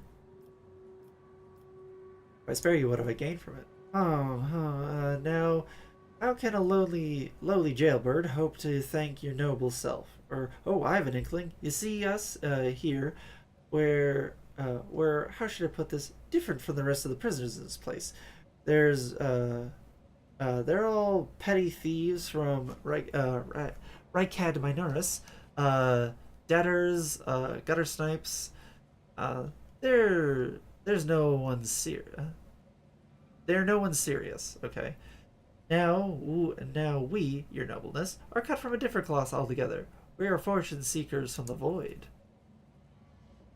Why don't we tell you where on Footfall Station? You know Footfall, the only shipyard and the best market in all the Cronus expanse. Yes, where on Footfall you can find some very serious business-minded people, and how you can get yourself a very special discount from them on some very special goods. What kind of very serious people? The most serious kind, your nobleness. Have you heard about the Fellowship of the Void? It's the largest pirate alliance in the Expanse. There are no leaders, of course, but there are some terribly serious captains who decided that cutting each other's throats over loot was, counterproductive. But cutting throats together, now that's anti-counterproductive. Okay. I'm bad with words, but come on. And, well, their joint efforts leave them with an excess of spoils, so they need to dispose of them somehow, and I, your nobleness, just so happen to know someone who handles such kinds of dealings on behalf of those very serious people. Oh, very well, I shall spare you. Oh, that's great to hear, your nobleness. Just great. Now, there's a true aristocrat, not that warden creep. Now then, your nobleness, where was I? If you're ever on Footfall Station, there's a district there, the Shadow Quarter. It's called that because it's located behind the statue of the holiest emperor. Oh, I see. I've known folks who called it something else, so on account of it being hidden behind the statue. Ow! What the fuck? I, moved my hand and a muscle in my, near my collarbone just got, pulled. Oh my god, that was not pleasant. Now, folks who've called it something else, also on account of it being behind the statue, butt stuff, I'm guessing. Don't repeat their mistakes, I tell you.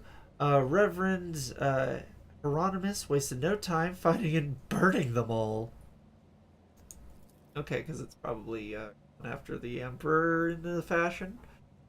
Forgive an old man for getting distracted. So, Footfall, the Shadow Quarter. There's a bar there, built into the remains of an old ship, and in that bar, in the back room, a certain Ryza does her business. Tell her Grandpa Bakavel says hello. You'll be her favorite client in the blink of an eye. There we are. Well, your nobleness, we'll be going now, if you don't mind. We can attack, we can just let them go and add to our heretical stuff, but Iconoclast, I should not leave you here to die in the hands of the Warden's henchmen. Go, tell my pilot that is the Lord Captain's orders, that you be sent to my ship. You will join my ship's crew. Have my personal pardon as a rogue raider. Thanks. Most grateful, your nobleness. The old man glances at you somewhat skeptically, then smiles and leaves.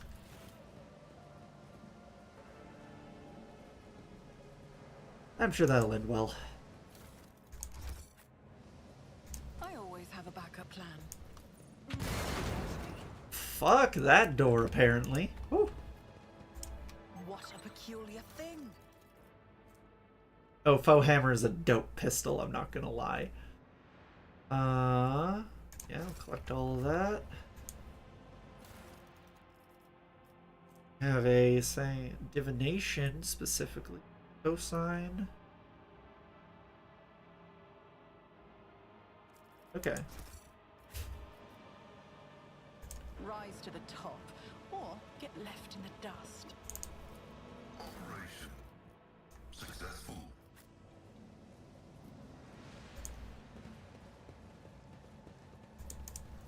main level. Where does this take us? Other side of this door. Let us not dawdle. And build a bridge. Just push that over, really. Oh, this looks fine. Oh, that looks nice. Yay.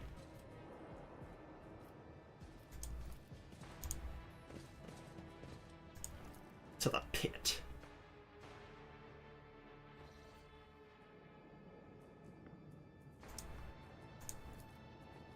My success is an irrefutable certainty. Is there money to be made? What is going on here?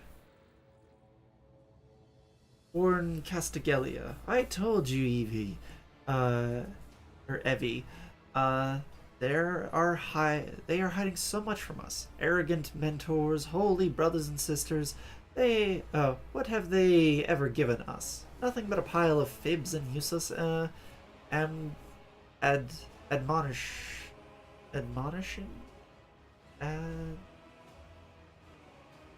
admonitions?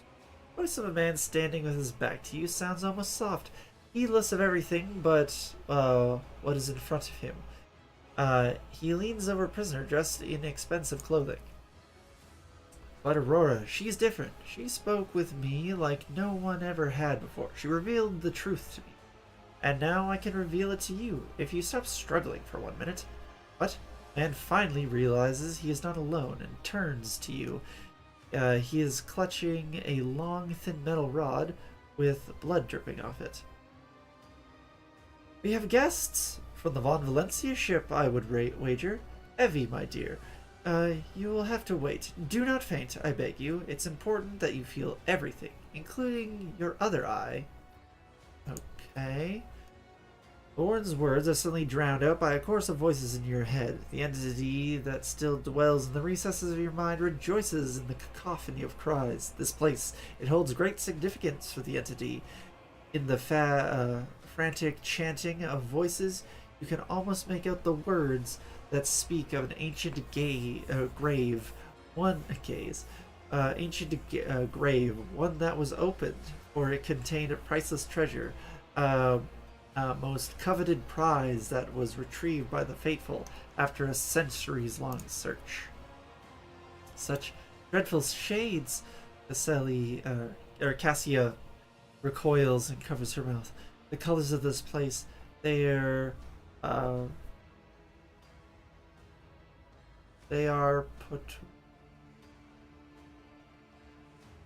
fluorescent to the core. And these people, their colors are oozing with madness and despair, pain and doom. How do you know who I am? Lies have many faces, but there is only one truth, and it has been laid bare before me. I knew the enemy of truth would come here sooner or later. You know, we had this guy once. He was a quiet one. One day he walked in the middle of a deck bar, threw one back, and pulled out a gun and started shooting people left and right without saying a word. Then he shoved the barrel in his mouth and blew his brains out.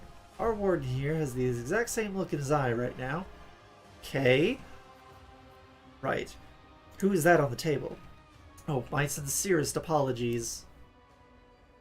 My sincerest apologies. Where are my manners? Please allow me to introduce Evane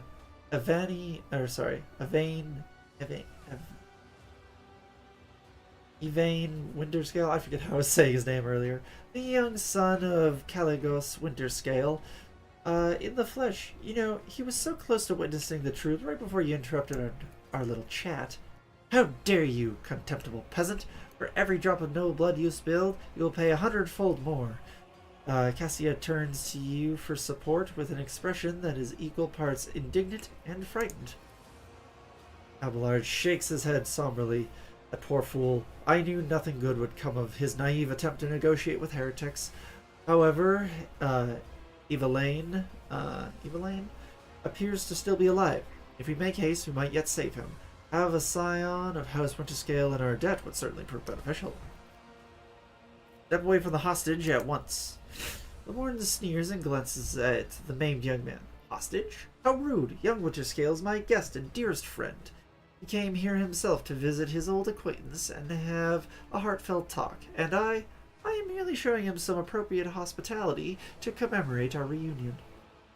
What madness have you wrought in this prison? Do you truly want to know? He becomes more animated and runs his hands through his matted hair.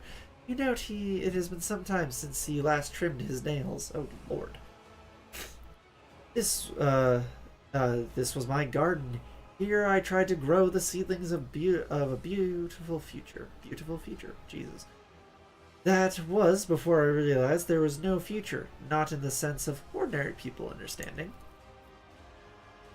We are too attached to this life, to the limitations of our weak bodies, to the short-sightedness of our eyes that can scarcely see. It is also so insignificant. The true future lies beyond real space, and the only way to reach it is through a cleansing sacrifice. Do you understand? Why did you mutilate these people? These are my optimats, saints who will guide the flock of at the fated hour. Listen, he pauses, smiles. Can he hear? You can't. They are crying out, calling. It's just that their cries are not meant for your ears. They cast their voices out there, beyond the edge of the glass, into the transparent quiet. There, they are heard. There, their call is answered. Rogue Trader, every moment spent talking with the heretics could be a moment spent destroying them and committing this place to purifying flames. Isn't it's time we got started? The pit. There's something special about it, is there not? An item of value once buried here. Now tell me, Warden, what was that item, and who took it from here? The Warden's gaze bores into you. He smiles with corner lips. You are too late, and in truth, the Bastion has already fulfilled its great purpose. You will never find the trail of the reclaimed relic, and now rests in the hands of the devout. Who is Aurora?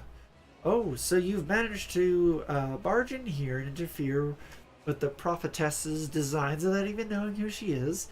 But it is too late now. You will never attain sight. All you can do is accept your fate. I do not like it when people take the prophetess's Aurora's name in vain. A desire death, enemy of truth. The Warden raises his hands, and the maimed people start thrashing about in their death throes. The time for words has passed. Optimates, give your power to the Harbinger of Aurora. Let your foes see the truth. Or become awash in blood. You will beg for mercy, but I will grant none. It's getting real.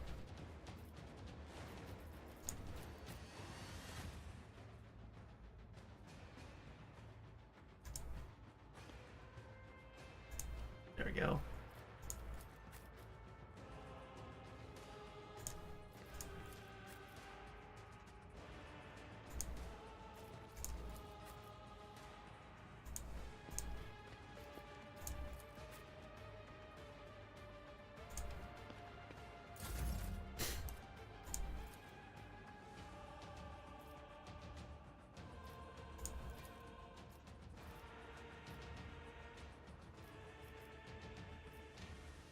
I'm not accustomed to being ordered on a foe painted black. Whoops, should have done her thing. Oh well.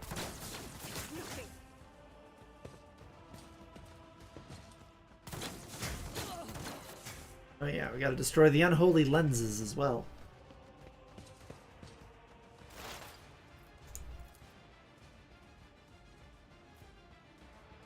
On it.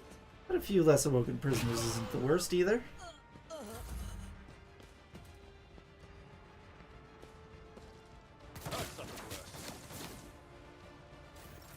Okay. Gonna charge.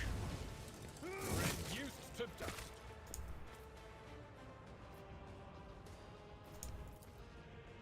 It will be done. Open your Oh god damn it! I wasn't expecting the through shot. I didn't see her thing highlighted. Whoops. Okay.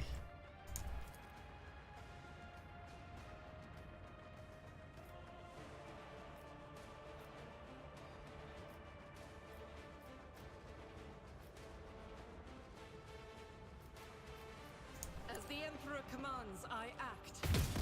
Big miss. I'll Run do and it. gun. Doubt is for the weak.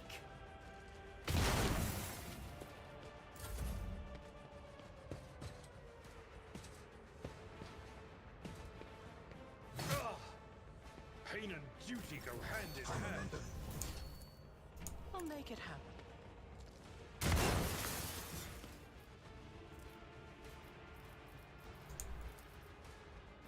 I'll see to it personally.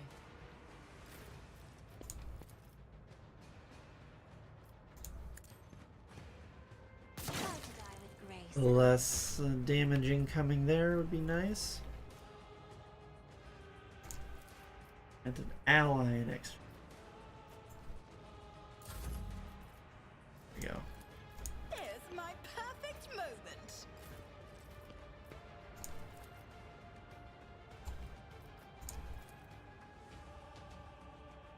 I am a navigator, not a servitor.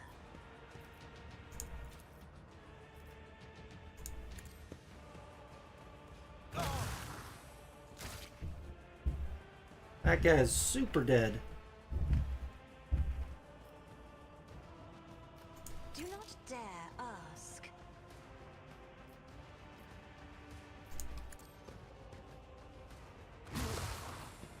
Oh, big smacks. Big smacks indeed. Second, just gonna check.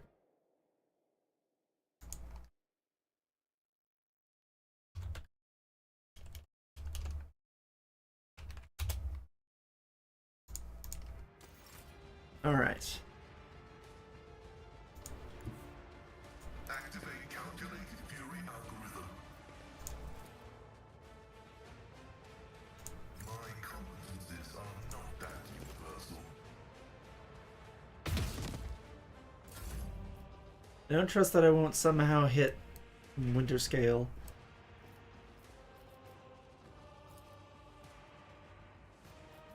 Isn't this a job for the serfs? Another foe painted black. Oops. Oh well. My prescience has failed me.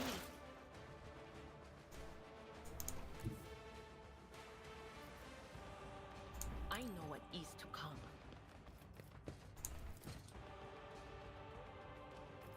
But of course,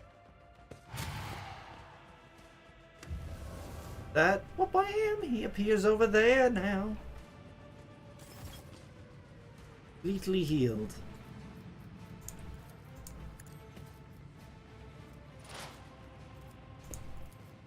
anything else? High momentum.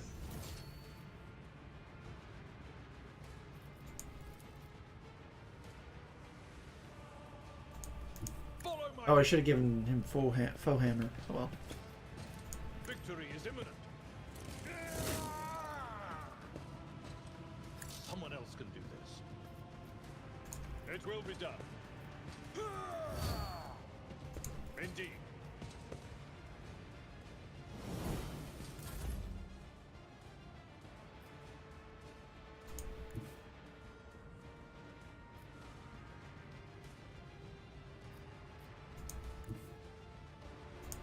Guided by faith.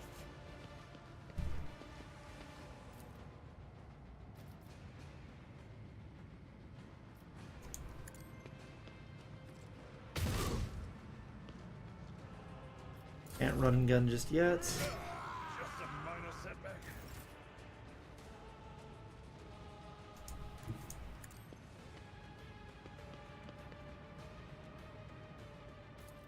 On it. You never stood a chance.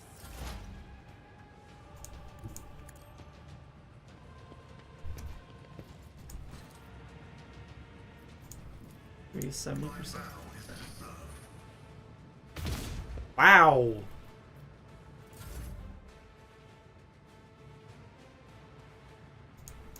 Emperor, give me strength. If I may. Nice. Oops. Oh, shoot. Oh well.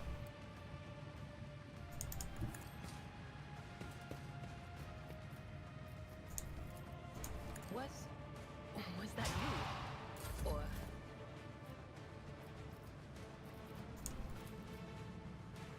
At your Maybe I'll hit both. victory is imminent.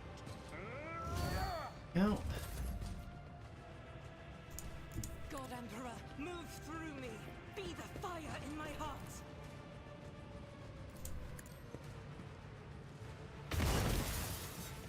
Oh, I should have run and gunned. Oh well.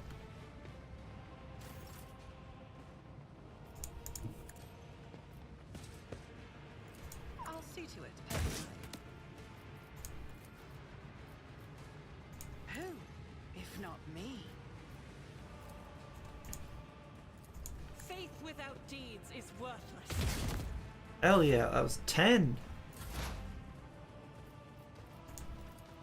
Request approved. That's destroyed. I think that's all 3 of them. Don't think there's a 4th.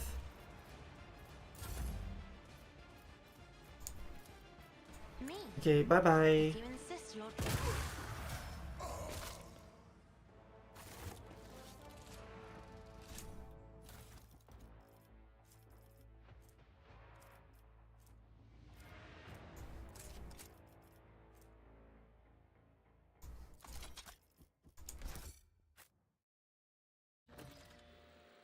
I don't believe we've been properly introduced.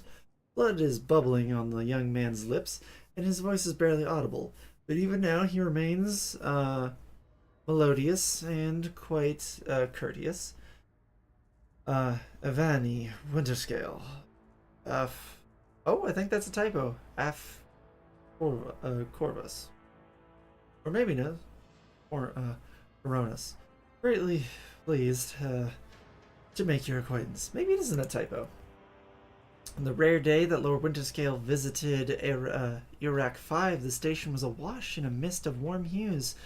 We were forbidden from meeting each other, but I was delighted still to see such rare color in my home. Now, however, his colors are darkening, twisting from pain and bitterness. We must help Lord Captain. We must save the clarity of his soul, for those present, for whose presence makes the world a bit brighter, deserve no less. Lady Cassia, I presume?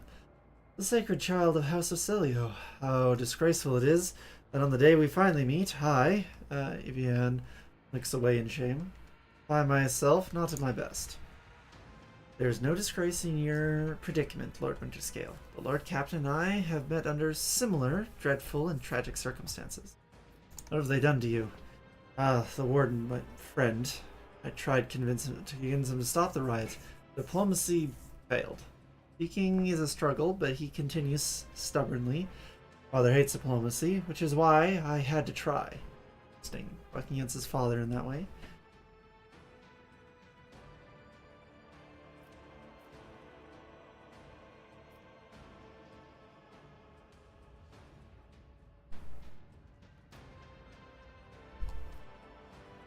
Preserve your strength. You're wounded and need help. Wounded? I have phrased it altogether differently. Tortured and maimed, perhaps. Or I would have. Have you ever had your eyes burned out? This is my first time. Cannot say I recommend the process. Procedure. He is left trying to make light of a situation or growing delirious, while growing delirious from the pain.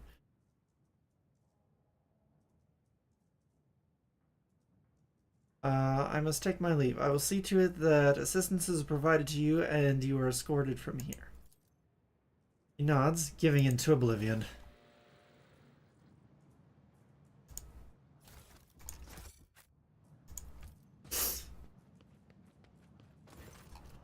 Your eye is drawn to the shards of the enormous lens scattered around the broken device. At first you are uncertain as to what troubles you, but suddenly the realization hits you. The glass shimmers in a unique way, just the same way as the shard of the unknown broken object you found near Theodora von Valencia's desk. What is the matter, Captain? Why are you so interested in Abelard's trails off when he notices what you're looking at. Instantly makes the connection. By the Imperium's saints, cannot be. Idira bites her lip. I see it too. Whatever that thing in her study was, it was made from the same material as this junk. What? What? Abelard is at a loss for words. He takes a moment to collect himself, and all at once they start pouring out in a hasty sputter. It's a mistake. It's a slander meant to blemish the good name of a person who is now dead and cannot even defend herself. First, those minions of the archenemy murdered Lord Captain Theodora, and now this cannot be tolerated. It will not be tolerated. Come on, Abelard. Remember what she was like. Adira's smile betrays her grief, but at the same time is strangely knowing. Brazen, assertive, it was like her entire life was a race against fate until fate caught up with her, and in the end. We shouldn't go head first into a black hole if she... she would have gone head first into a black hole if she thought it would put her one step ahead of everyone else out in the expanse. If we could just find out what she was keeping in her desk and why she went to get it during the attack. Sister Argenta's beautiful face is full of grief. How bitter it is to know that you were born of bad blood. Wow, thanks. But do not let the knowledge drag you into darkness. The sister's words ring with genuine, sincere hope that you will be blessed with a worthier fate. She does not appear to be shocked by the news of Theodora's possible heresy. Life must be so easy for you, sanctimonious preachers. A dubious trinket, and you no longer see a person. You see bad blood and an annoying hindrance. Not venom in Irida's voice to poison an entire regiment. Genta recoils, but the next moment her dark eyes ignite with fury. How dare you admonish me? We are speaking of abetting the arch enemy. A person who is tainted themselves thus can never justify their actions. Sure, why go through all the trouble of trying to make sense of anything when you can just label them a heretic and call it a day? Except, dear friend, I seem to remember that you didn't mind Theodora so much while you were aboard the ship. You didn't leave her side for even a moment. She rescued you, aided you, and your adoration wilted the moment you heard an accusation sully her memory. You weren't surprised or upset. You just gave up on her and moved on.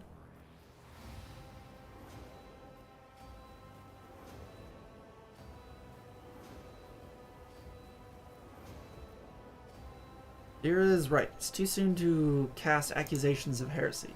Isla, don't be naive. Theodora kept an unsanctioned witch by her side like a pet. Do you really believe she would think twice about crossing the line in other ways? We're just gonna walk away from that. Always keep your eye on the prize. Alright, let's finish looting the place of goods. The ladder climbing up animation looking fine. It's keep my options open. Going down, that's not so great. Collect all. Forgot to hit that button apparently.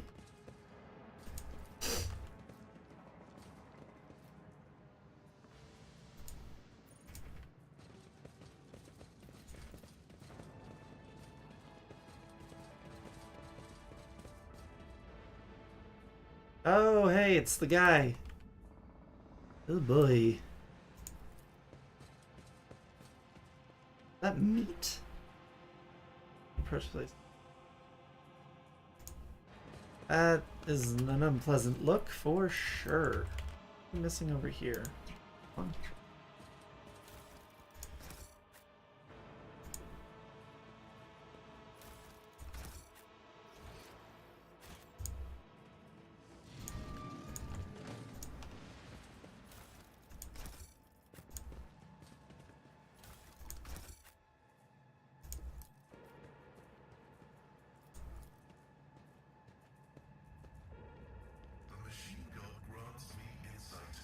Poison gas. I always have a backup. Alright. Let's quickly level up.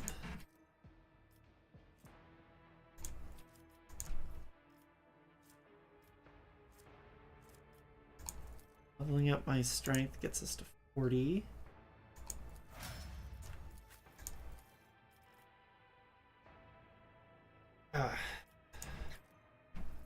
Tempt. Oh, enrage. Oh no, we have that. I guess we'll just do desolation. That was a very cute purr, honey. I know. Mom's almost done streaming. Oh.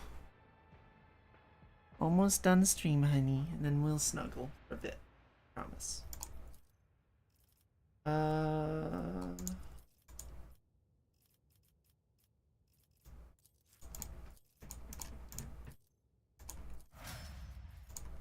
Go.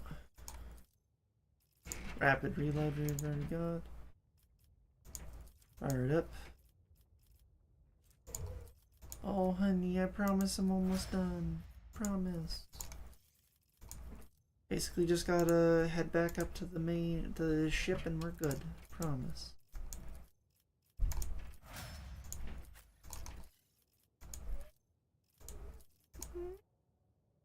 Oh honey.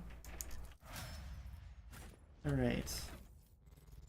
Let's quickly have a look. Anything we want to use? Oh, I'd like to use this, but it requires 60 strength. We'll have to take the skill that lowers that by... was it 20? Get us to 40?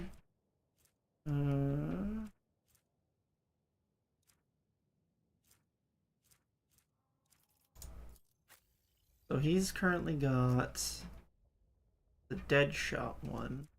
Let's give him foe hammer. It feels more close to what he will want. Chainsword, slightly better.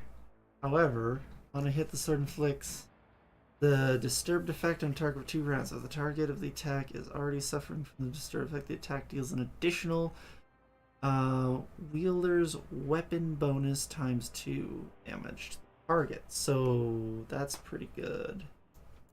1 less damage? I think that's worth it.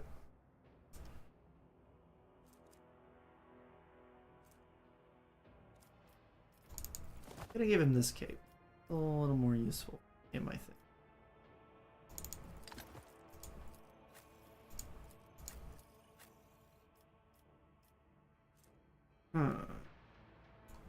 Cosine.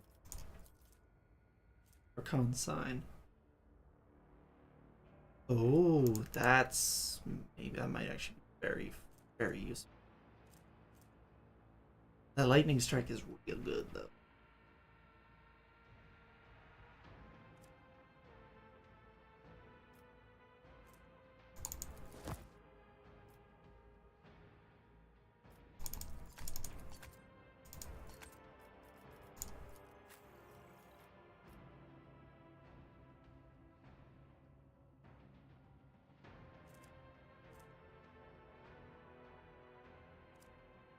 Okay.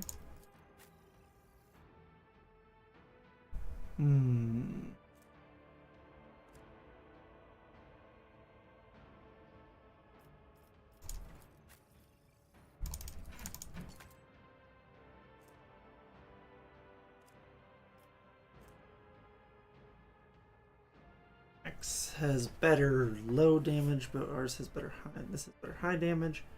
And the axe can inflict bleeding, so we're gonna go with that. Which is weird that the chainsword can't. Odd. Alright. Alright, so Deadshot revolver. Go to cargo. Cargo. Cargo. Nope. Go. Go. Go. Cargo, cargo. What are these used for again?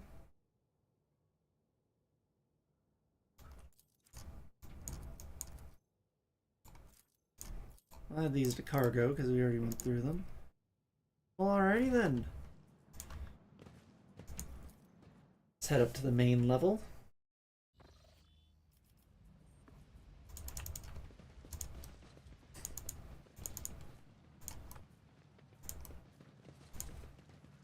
Let the pilot know. The rebellion has been crushed. I have news of your lord. He is safe and in one piece. I shall receive him as my guest or my ship when their shuttle is ready.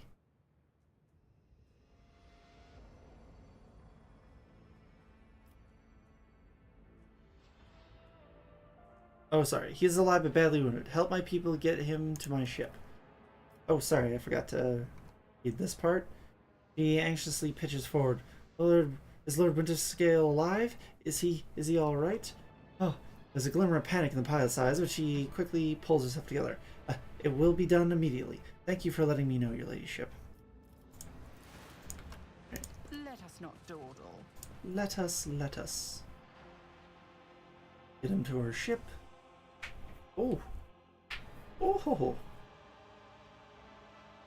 Knuckles are cracking. Crack-a-lackin'.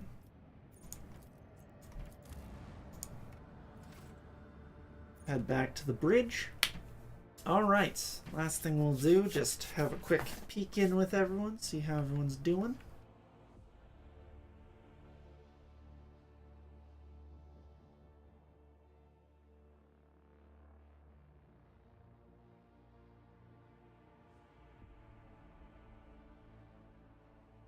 I can't control the people moving around upstairs, honey. I'm sorry.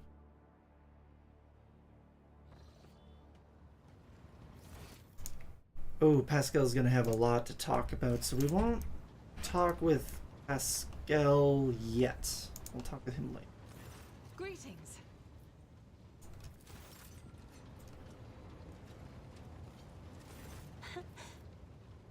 Words cannot describe how boring the bridge is without our stimulating conversations. I have enjoyed. Okay. So far, everything's looking good. Any interesting Vox stuff? Oh, okay. Whoops. Lord Captain. Lord Captain.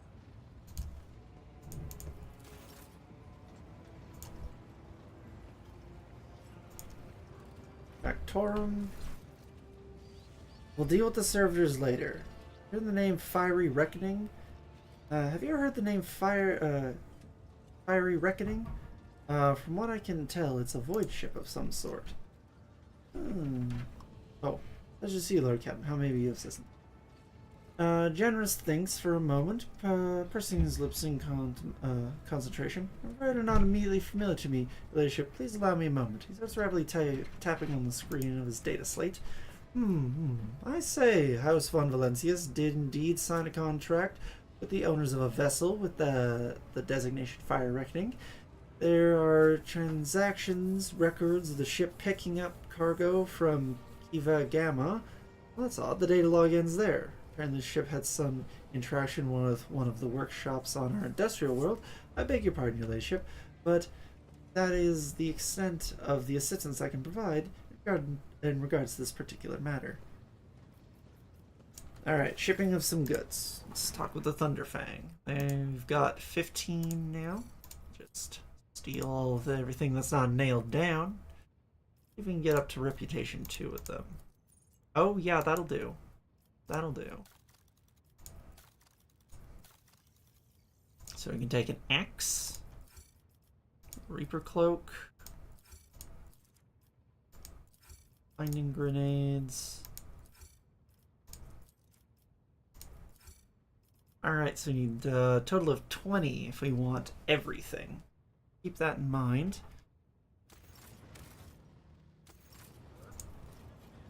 Let's see, anything of interest picked up? Chargeability, okay. I'm gonna go ahead and add that to cargo. Where's range attack hits an enemy? Alright, what are her gloves? No. And gloves you do, but they're not great. They're tech use. Yeah. That goes to cargo.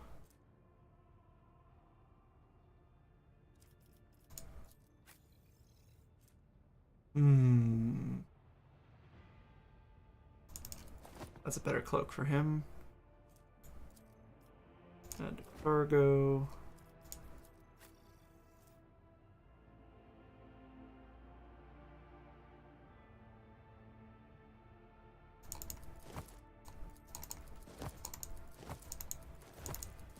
Yeah, yeah, it's a straight improvement. The charge ability, get boots. Alrighty. We're all set. How long until we level up? A little ways yet. Alrighty. Well, I think that's where we're going to call it for the day. I think all of these are going to be a little longer than the usual stream, just because there's so much dialogue to go over. We'll talk with Pascal starting next time, and then we will hit the war-torn city, or planet, of Rykad Minoris. Alright, well, thank you again, everybody, for watching who did. Keep an eye out. I'll be posting about the fundraiser in the next few days and getting the GoFundMe set up and all that good stuff. Yeah, I went and bought some food for her just yesterday. And yeah, 150 for food looks like it's the right amount. So that is the goal for a month of food. Probably a little more than a month, because again, she's on dry food now, so that seems to be doing the trick. But until then, I hope you all have a great day, evening, or night, wherever you are. Make sure to drink plenty of water, plenty of sleep. Don't forget to love each other, okay? That's super important. Till next time, all. Bye! Whoops.